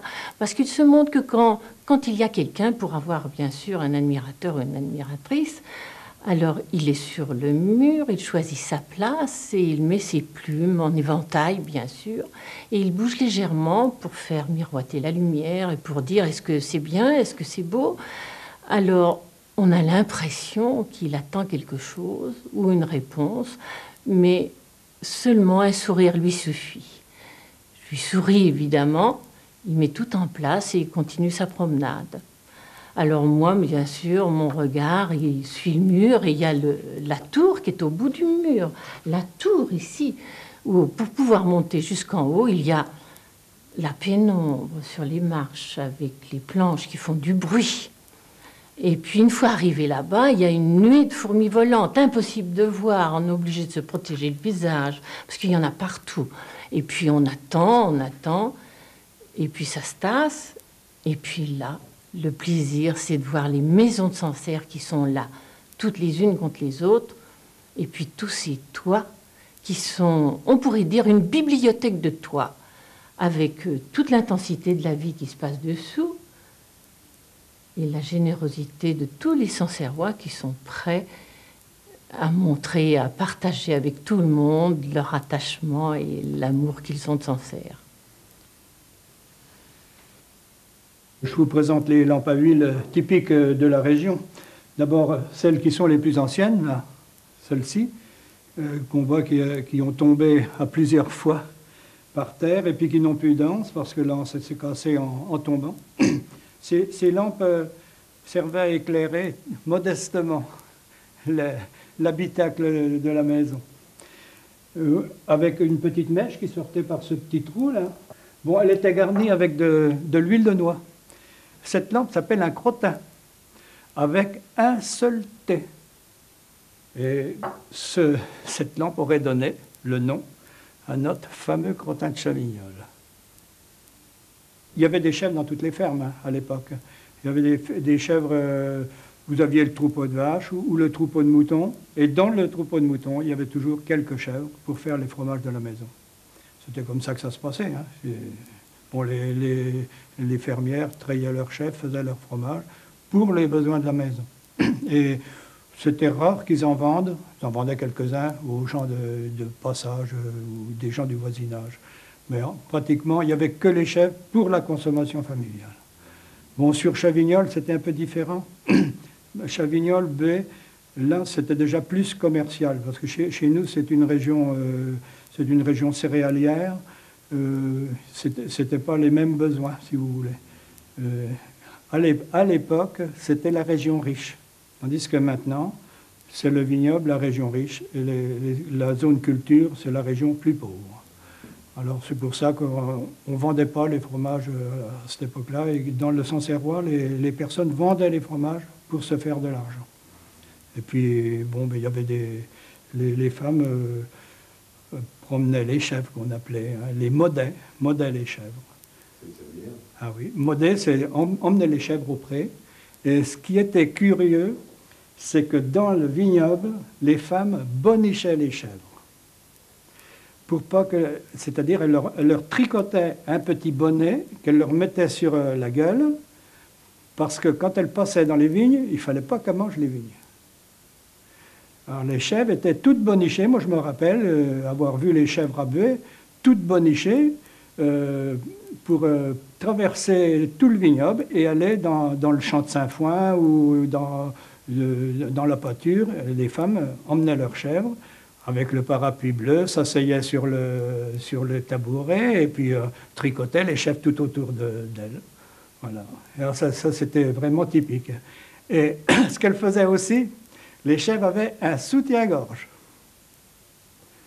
Les chèvres qui avaient des gros pieds, alors pour pas qu'elles s'abîment le pied, elles leur faisaient un soutien-gorge qu'elles leur rabattaient sur le dos avec une ficelle comme ça, et puis pour tenir, pour pas que ça rafle le pied. Parce que dans les champs ou dans les bouches-tues, comme on appelait, hein, les haies, si s'accrochait le pied dans une ronce, elle faisait une balafre, puis après, pour la traire, eh bien, c'était pas facile. Alors, elle mettait une espèce de soutien-gorge aux chèvres qui avaient le plus de mamelles. C'était curieux. Maintenant, on ne le fait plus, bien sûr. Hein. Avec un troupeau de 100 chèvres, vous n'allez pas mettre un soutien-gorge à chaque chèvre. Hein. C'est pas... Enfin, c'était comme ça que ça se passait. Je vous présente mon métier, imprimeur. Alors, voilà des caractères en plomb, hein, que des lettres les unes à côté des autres qui sont montées dans un composteur de manière à faire une page. Après, quand on met les lettres les unes à côté des autres, ils sont serrés par les espaces et après on doit pouvoir retourner et c'est justifié. Alors j'ai appris mon métier, j'avais 15 ans, donc vous voyez j'en ai 62, hein, ça remonte quand même déjà quelques années. Pour mes 60 ans, mes amis m'ont offert une bouteille, vous voyez, qui doit faire 15 litres. Alors donc je leur ai dit, soit de toute façon vous la boirez, soit ça sera pour mes 70 ans, ou alors ça sera pour mon enterrement. Moi je dis au contraire, au lieu d'avoir peur de la mort, je dis qu'au contraire, il ne faut pas avoir peur d'en parler, à tel point, j'ai déjà trouvé mes porteurs, j'ai déjà trouvé le cornemuseux qui va m'accompagner, et ce jour-là, je veux que ce soit une vraie petite fête, et à tel point, j'ai déjà ma couronne, mes amis, ils l'ont compris, pour mes 45 ans, ils m'ont offert une super couronne, qui a marqué à notre ami Claude. C'est le plus beau cadeau qui m'a fait le plus plaisir, parce que vous voyez, j'en profite encore, de 45 ans, 62 ans, j'en profite encore. Et tous les ans, eh bien, j'y mets un morceau de buis, parce que pour porter le bonheur. Et à tel point, c'est que j'ai commandé la bille de bois, je l'ai porté chez un artisan, et malheureusement, il me fait attendre, parce que ça fait 5 ans que c'est chez l'artisan, et il m'a encore pas sorti mon cercueil. Et donc, je lui avais dit, bon ben, ce gars-là s'est marié, je lui ai fait ses faire-part de mariage, je lui ai fait ses menus, et donc ça devait servir justement pour, enfin, en partie pour la main-d'œuvre du cercueil qui sera en acacia, parce que vous voyez, je veux feinter les porteurs, je veux que ce soit un cercueil beaucoup plus lourd, et en plus de ça, je veux, quand on me retrouvera dans 30 ans, vous voyez, l'acacia ne pourrit pas. Alors donc, vous voyez, ça va faire une feinte aussi aux gens qui vont me déterrer dans 30 ans, parce qu'ils vont se dire, bon, bah tiens, celui-là, comment ça se fait, il est momifié, comment ça se fait que son cercueil est encore intact. Il y a un rapport qui s'est établi entre le Sancerrois et l'Italie, en particulier Venise, du fait du club-théâtre du collège. Le club-théâtre du collège a été fondé, voilà, 13 ans, par quelques collègues et moi-même. Bon, nous avons au départ joué les classiques, bien sûr, et nous sommes venus progressivement à des pièces beaucoup plus difficiles que les classiques que peuvent jouer les scolaires. Par exemple, l'an dernier, nous avons monté La Nuit des Rois de Shakespeare. Il y a quelques années, nous avons monté la Conférence des oiseaux de Farid Udinatar, donc, enfin, d'un conte oriental, un conte philosophique oriental. Mais notre préférence va toutefois à la Commedia dell'arte. Nous avons commencé en 1993 par jouer le Baruch Chioggia de Carlo Gongdoni. Et ce montage s'est accompagné d'un voyage à Venise. On sait que chaque ville d'Italie a son personnage. Par exemple, l'Arlequin est un bergamasque. Il passe pour stupide, puisque les bergamasques étaient fort mal considérés par tous les autres Italiens. Il y a également le docteur, par exemple, qui vient de Bergame. Il y a également donc le Matamor, qui est l'occupant espagnol, donc le soldat fanfaron. Et là, c'est Pantalone. C'est mon préféré parce que je suis très intéressé par Venise. Et Pantalone, c'est le commerçant vénitien un peu avare, le commerçant vénitien un peu libidineux aussi. On trouve beaucoup de canevas de Commedia dell'arte où il se montre amoureux de très jeunes femmes. Pantalone a beaucoup de défauts, mais enfin, je crois que je l'aime beaucoup. Quand même. Alors, je ne suis pas le seul, d'ailleurs, puisqu'à chaque fois que nous avons fait de la Commedia dell'arte en Sancerrois, ce sont des pièces qui ont très bien passé, qui ont très bien passé la rampe, et le public aime beaucoup. Enfin, en Sancerrois, le public vient avant tout au théâtre pour rire, pour s'amuser. Et c'est ainsi, par exemple, que La Nuit des Rois, l'an dernier, a été considérée un peu comme ennuyeuse. Je rencontre très souvent des gens qui me disent « c'est très bon ce que vous faites, mais faites-nous rire ». En ce sens, la Commedia dell'arte leur plaît énormément. En particulier, justement, ces personnages qui représentent un certain nombre de défauts. En revenant des noces, zim boum boum tralala, en revenant des noces, je j'étais si fatiguée. Ohé, zim boum boum, tralala, rikiki la canapapa, zim boum boum, tralala, rikiki la canapapa. Au bord d'une fontaine, zim boum boum, tralala, au bord d'une fontaine, je me suis reposée. Ohé, zim boum boum, tralala, rikiki la canapapa, zim boum boum, oui, zim boum boum, tralala, rikiki la canapapa. Et l'eau était si claire, zim boum boum, tralala. Et l'eau était si claire, et je me suis baignée. Ohé, zim boum boum, tralala, rikiki la canapapa, zim boum boum, tralala, rikiki la canapapa. Chez moi, quand je vivais chez mes parents, avec ma mère, nous chantions tout le temps. La voir passer son linge, et moi, assise à côté, et chanter avec elle. C'est pour ça que j'ai choisi ça. On allait au mariage, il y avait des mariages, c'était le matin en général, il y avait un repas, midi, le soir, et alors on faisait chanter les gens, parce qu'il y avait une coutume, on allait porter, on appelait ça la chichonne, du vin blanc au fond d'un pot de chambre, et puis le chocolat qui était passé dans un tube pour voir la forme d'autre chose. Alors on se promenait dans les rues, et la plupart du temps, les mariés ne nous disaient pas où ils allaient coucher. Il fallait qu'on cherche. Et c'est ça qu'on chantait. On chantait en se promenant. J'en ai une ou deux là.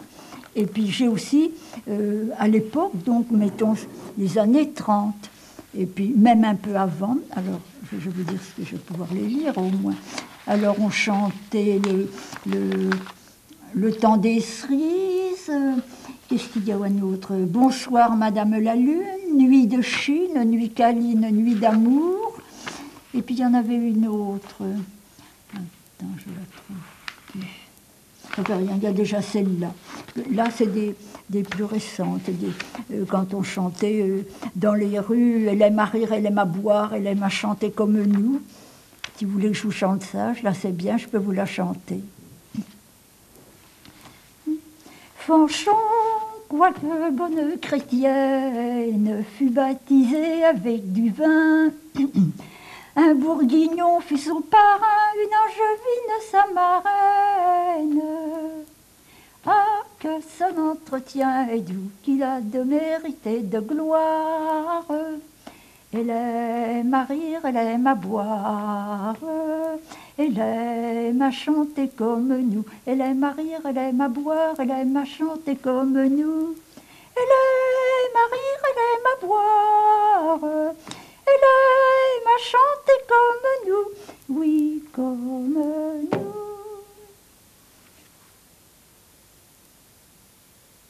C'est un raisin qui est conservé dans l'alcool dans une bouteille depuis l'année de 1934.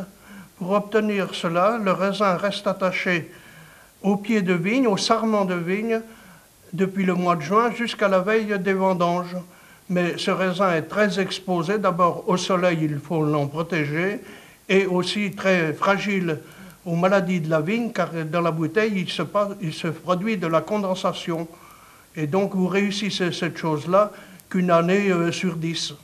Et 1934 étant une année très ensoleillée où il y a eu très peu de maladies, c'est la réussite de l'année. Et la bouteille, vous y mettez un tuteur pour qu'elle soit la tête en bas, qu'il n'y ait pas d'eau qui descende dans la bouteille.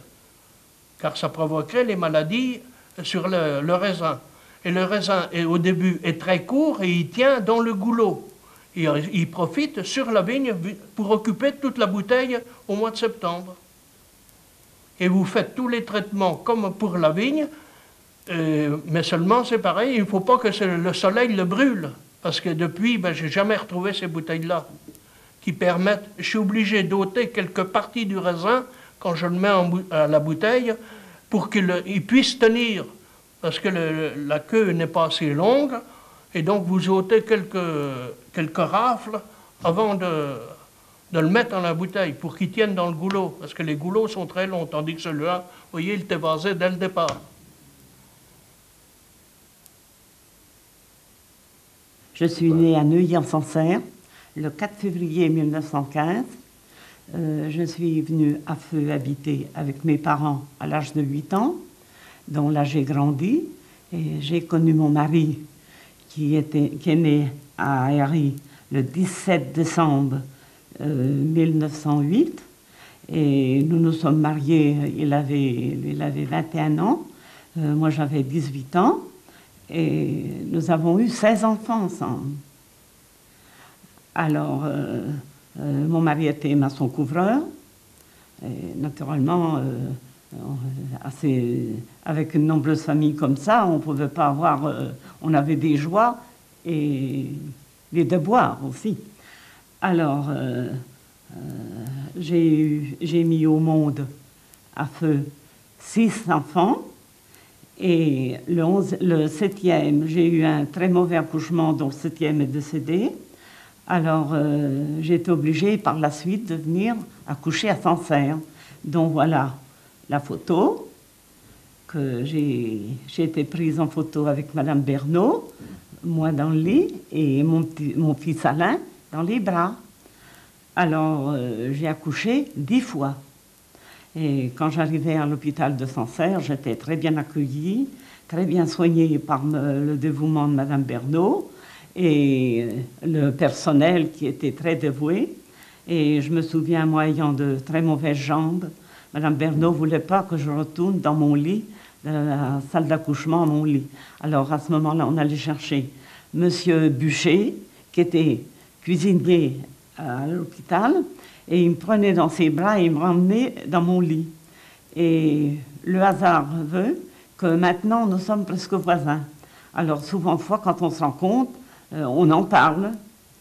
Et alors, moi, je suis repartie, quand j'ai accouché de mon fils, je suis repartie à Feu, naturellement, élever tous mes enfants. Mais un grand malheur est arrivé. Le 7 septembre, 2 mois après, mon mari est décédé brutalement. Alors, je me retrouvais toute seule, avec 13 enfants, dont 3 qui commençaient à travailler. Ma fille aînée, elle avait 21 ans, elle travaillait, et mon deuxième fils avait 19 ans, deuxième enfant, et un autre 18 ans, et tous les autres, eh bien, ils allaient en apprentissage, et les autres à l'école.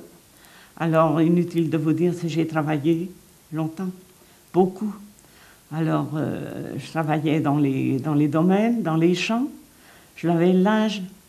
L'hiver, je lavais du linge au lavoir pour 32 personnes qu'on préparait pour le dimanche avec une de mes filles qui m'aidait. Et c'était pas la gaieté à la maison, vous savez. Mais enfin, mes enfants, ils ont tout le temps...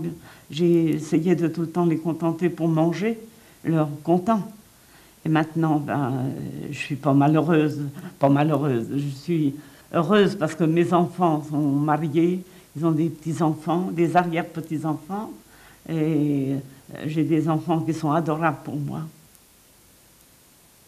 Au clair de la lune, un petit lapin, un panier à la main, au clair de la lune, un semé de œufs, les rouges et les bleus, et des bleus. Comme il était tard, le petit lapin rentrait chez lui et s'est endormi.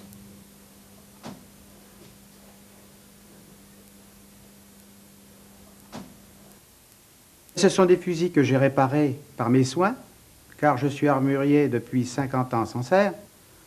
J'ai 50 ans de profession. Ce sont des fusils qui ont été restaurés entièrement. Ce sont des fusils à piston. On introduit de la poudre dans le canon. Ensuite, on fait un bourrage avec du papier. Ça fait la bourre avec une baguette. Et ensuite, on recommence, ainsi de suite, et on met le plomb. Ce sont des fusils très anciens qui sont très jolis. C'est des canons qui sont passés au bronzage damas, marron, couleur tabac, qui est très joli. Ça représente mieux que le bronzage noir. Cette crosse représente la fabrication que je fais. Je fabrique de A à Z la crosse. Alors, ces fonctions des crosses. Il y en a pour les crosses orthopédiques. Ce sont des crosses plus épaisses. Ils font 12 cm sur 40 de long. et après on fait le montage, et après on met la dimension du client. Alors, crosse orthopédique, ça veut dire que le monsieur tire de l'épaule droite avec l'œil gauche, parce qu'il ne peut pas voir de l'autre. Alors elle est courbée, la crosse, en exagérant, elle vient là. Alors après la guerre, automatiquement, il y avait des armes qui avaient été réquisitionnées par les Allemands, qui étaient pris, et ça avait été déposé à Bourges, et à Bourges, c'était vendu au domaine. Donc, avec mon oncle, là, on avait acquis tous ces fusils, 2 camions de 7 tonnes à l'époque, donc les canons, les crosses, tout était mélangé, il a fallu les reconstituer. Donc ça s'est fait. Voilà, c'était Et d'ailleurs, c'est là que j'ai appris beaucoup le métier, parce qu'on connaît tout, après, quand on a fait des choses pareilles. Des clients, évidemment, c'est des vieilles figures. Ceux-là, je ne les connais plus, ils sont décédés il y a déjà quelques années. C'était un vrai folklore quand ils venaient. Ils venaient acheter au magasin, je me souviens, ils achetaient 50 bourgs, 500 grammes de plomb, des petits cartons numérotés pour faire les cartouches, après pour finir. C'était typique. Mais ils faisaient la queue, il y a des moments donnés, on fabriquait des cartouches à la main, on en faisait 200 000. Eh bien, ça durait 3-4 mois avant qu'ils s'y prenaient, et ça se terminait, ils faisaient la queue jusqu'à 2 h du matin pour avoir des cartouches. Alors, vous voyez que c'était typique, ça. Eh bien, ça ne se voit plus, maintenant c'est fini. On va dans les grandes surfaces, on va chez Decathlon, on va... Et puis voilà. C'est plus du tout pareil. Eh bien, j'aurais voulu conter un souvenir d'enfance. Ça s'est passé pendant la dernière guerre. Nous étions en 1940 et il y a eu le bombardement du pont de Saint-Thibault.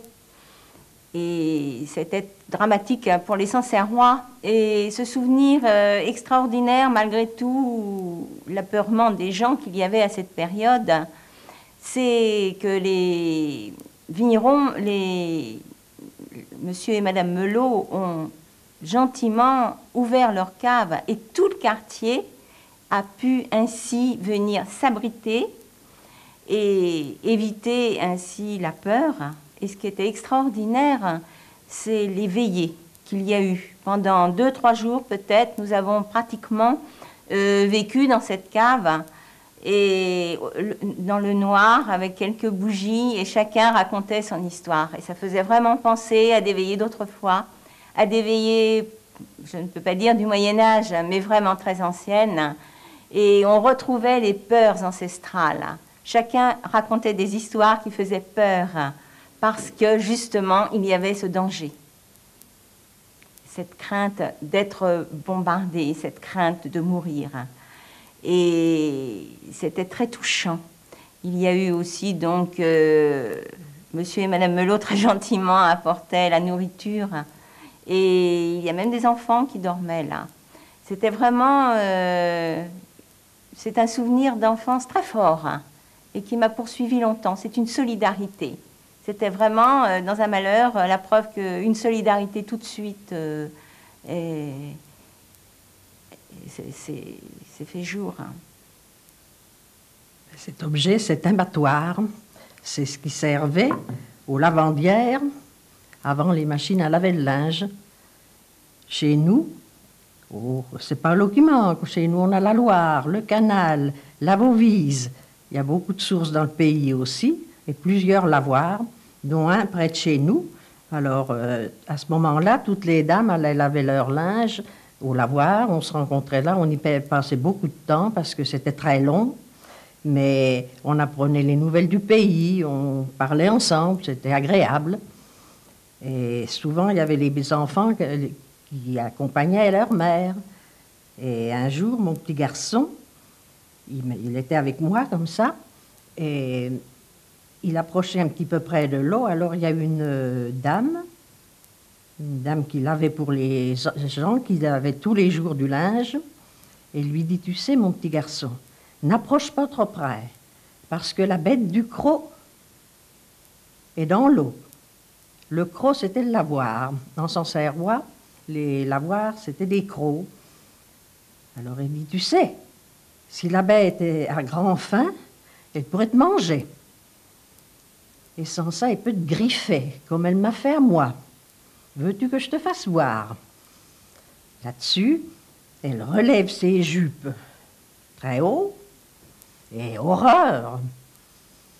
Elle avait une jambe toute violette, toute violacée, toute des croûtes mal guérie, toute sanguignolante, c'était horrible à voir.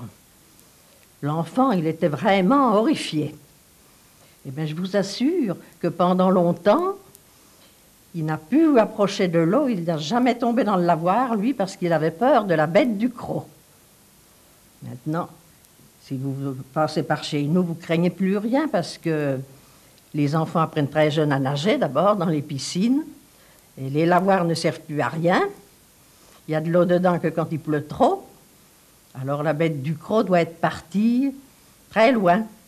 En définitive, cette femme avait attrapé cela au lavoir, en effet, parce que on lavait son linge, mais on le mettait égoutté sur une planche qui était disposée pour au-dessus de l'eau. Et alors elle avait voulu mettre un drap. Et c'était des gros draps en toile qui étaient très lourds à l'époque. Sur la planche, elle avait mal réussi son coup, sa jambe était tombée dans l'eau, il avait frotté sur la planche, ensuite sur le muret qui la soutenait, et c'est ça qui lui avait vraiment abîmé la jambe. Voilà l'histoire de la bête du croc. L'éléphant se douche, douche, douche. Sa trompe est un arrosoir. L'éléphant se mouche, mouche, mouche. Il faut un grand mouchoir. L'éléphant se couche, couche, couche à 8 heures tous les soirs.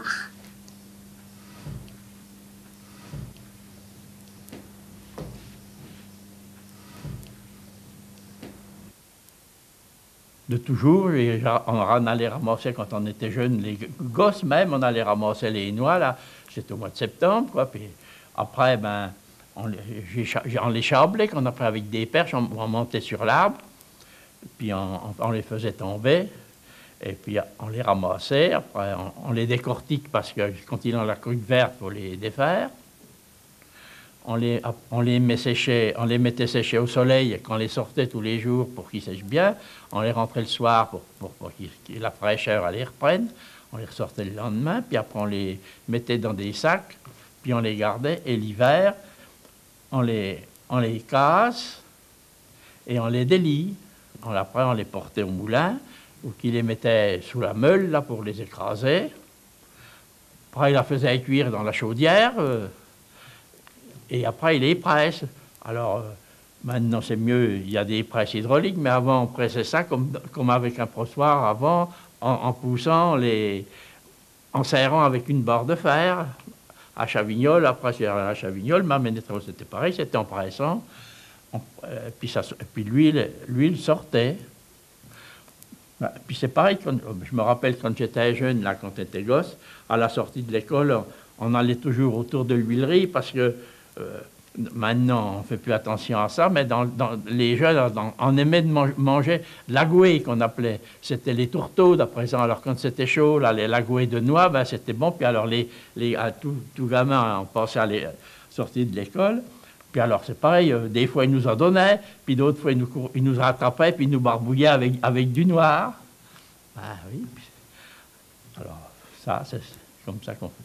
Puis maintenant, toujours, ben, encore cette année, j'en ai encore cassé pour beaucoup, mais j'en ai cassé, puis on a été faire l'huile. Maintenant, il n'y a plus qu'à Pesselière qui n'en font par ici. Eh bien, ça, vous voyez, c'est la balance de ma mère. Parce que dans le Sancerrois, maintenant, c'est l'euphorie, mais il y a 50 ans, c'était très difficile à démarrer. Alors, vous voyez, ma mère avait cette balance-là, et tous les dimanche matin, on allait faire le marché à Cône. 12 km avec un cheval et un châssis. Alors, on vendait les légumes de saison. Ça commençait au printemps avec les petits pois et carottes et ainsi de suite. Ça s'enchaînait.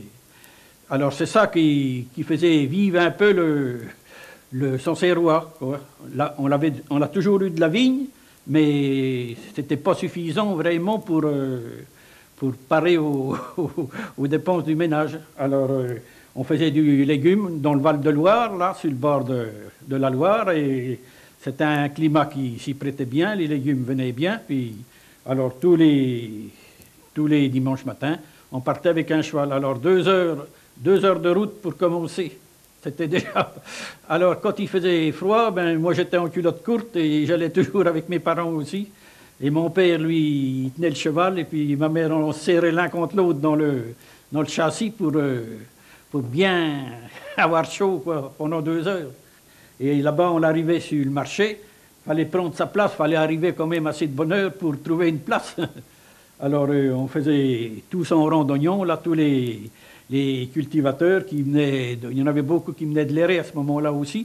Puis il y en avait un de Montréal aussi qui faisait ça, c'était un marron là, gaucheron, on ne l'appelait Panne aussi, c'était un sobriquet, tout le monde en avait dans ce temps-là. Alors lui, il venait qu'un, il venait plus tard que nous. Il avait un cheval qui marchait sans doute moins vite. Puis lui, il s'arrêtait de temps en temps, il voyait des pissenlits. S'il voyait une belle salade, il prenait ça, puis il mettait ça dans le panier, puis il vendait ça au marché. Lui, ça ne le gênait pas. Alors, et puis le soir, c'est pareil, il rentrait pas de bonne heure non plus. Tandis que nous, ben, on rentrait quand on avait fini. Alors, si le marché avait été bon, ben, on l'achetait une douzaine de torchons. S'il avait été plus fort, ma mère achetait une culotte de velours pour mon père, ou des trucs comme ça, quoi. Ça pourvoyait au ménage. J'ai fait 3 ans d'école ménagère et j'étais très bonne en couture. Et j'aimais faire des vêtements de poupée, des coussins, de la broderie. Je faisais des vêtements pour moi. Donc j'avais quand même, j'étais un peu douée quand même.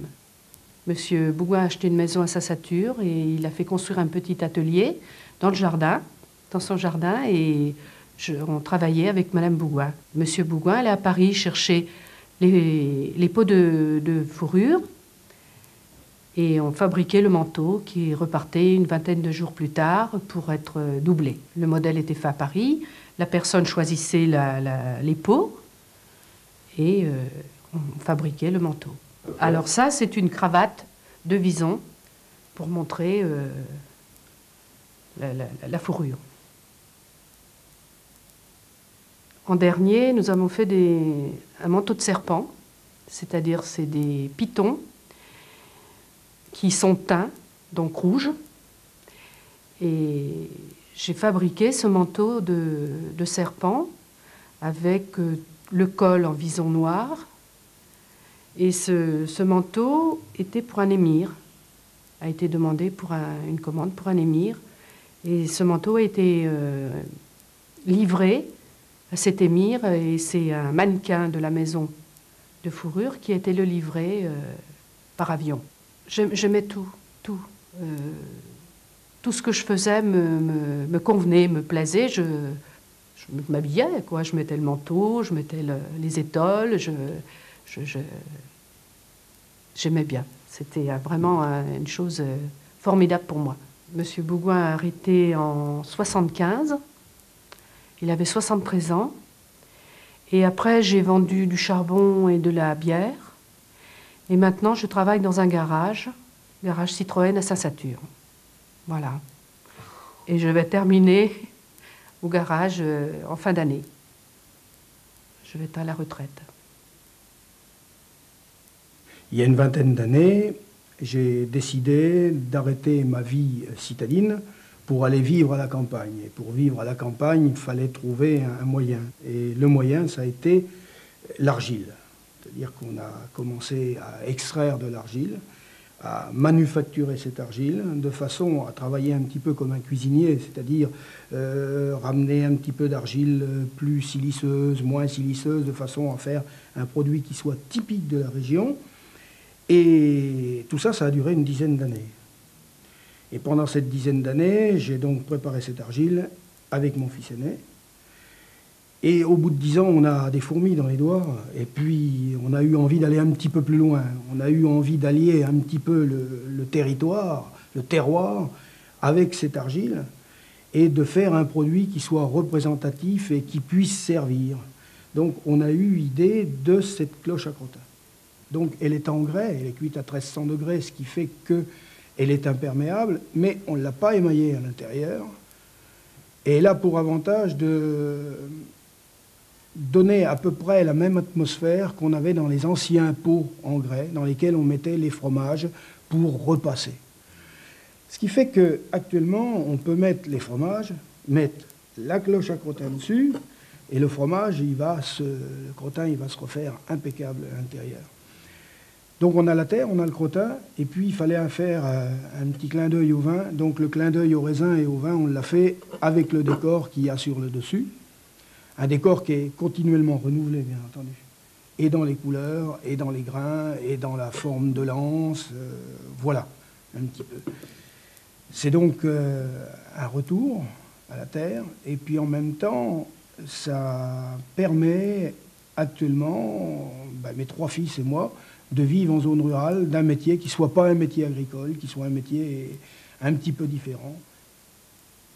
À travers le bâton de la confrérie de Saint-Vincent de Verdigny que je vous ai apporté ce soir, je viens vous présenter la confrérie, les confréries en général et la confrérie de Saint-Vincent de Verdigny en particulier.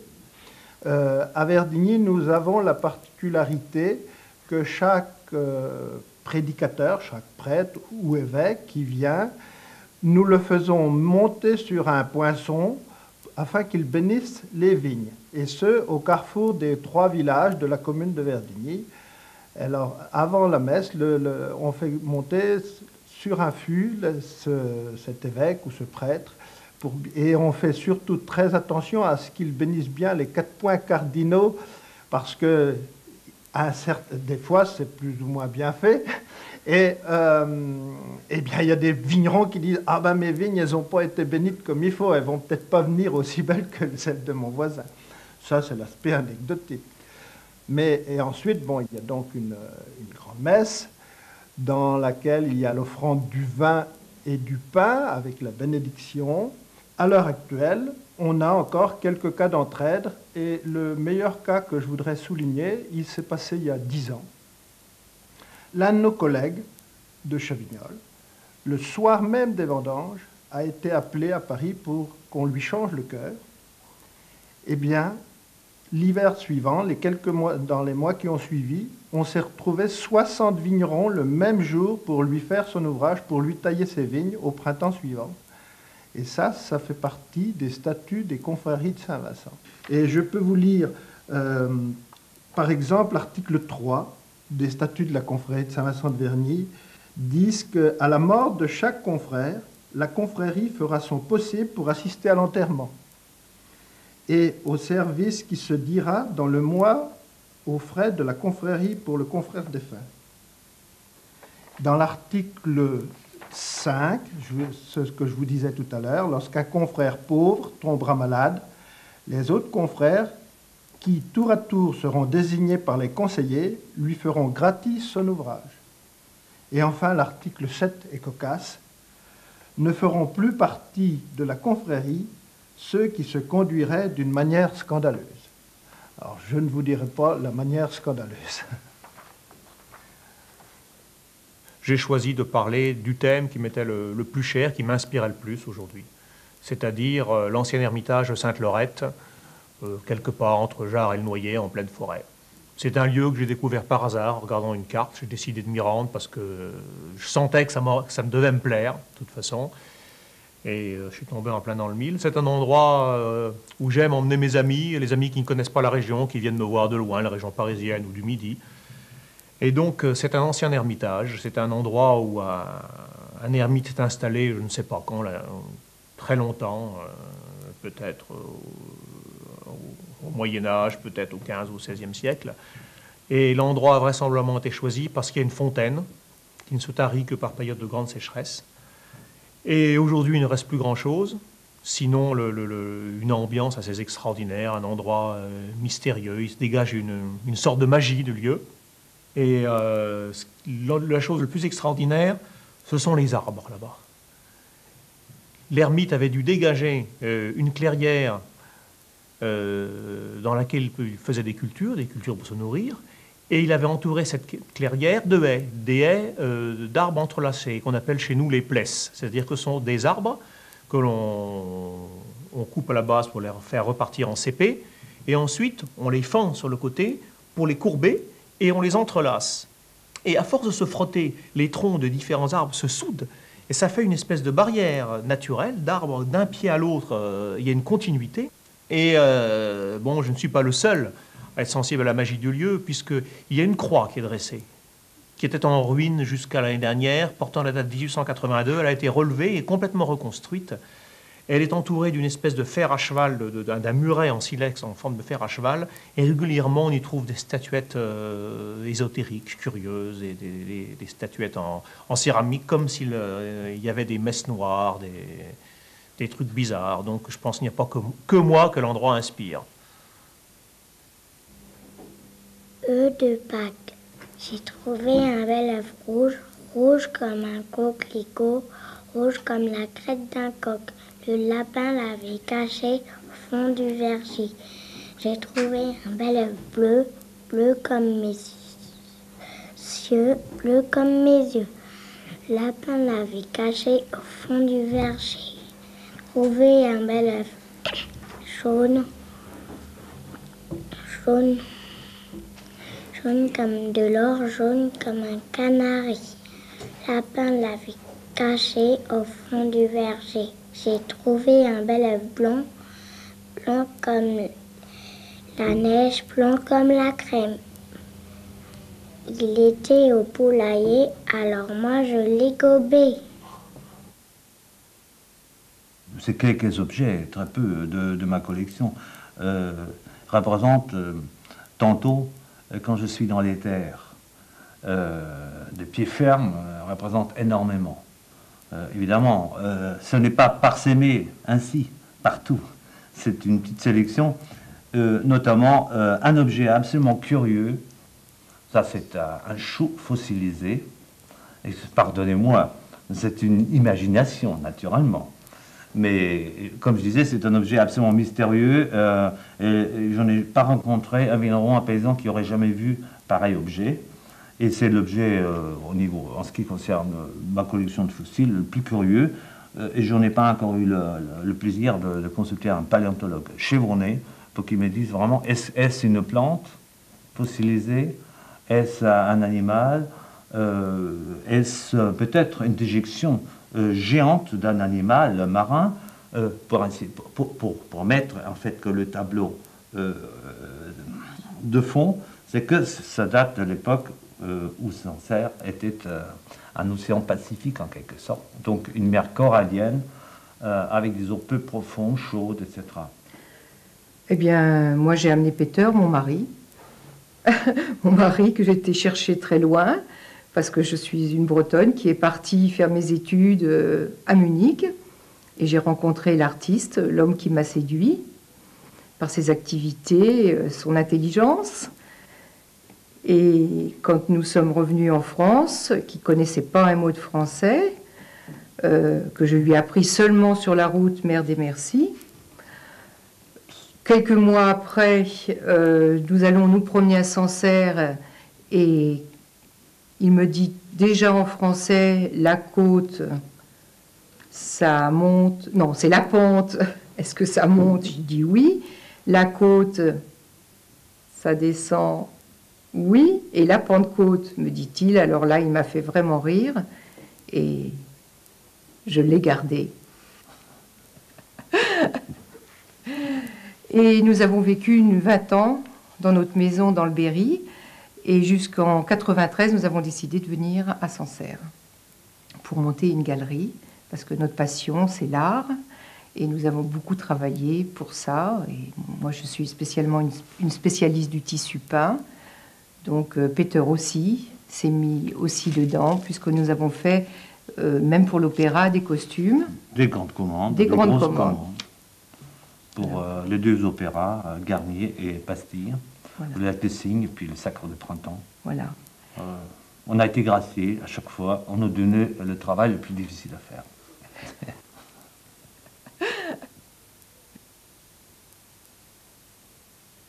Hey, t'as pas le coup, marinier de loup, lâche pas la main, marinier de chien. Et t'as pas le coup, marinier de loup, lâche pas la main, marinier de chien.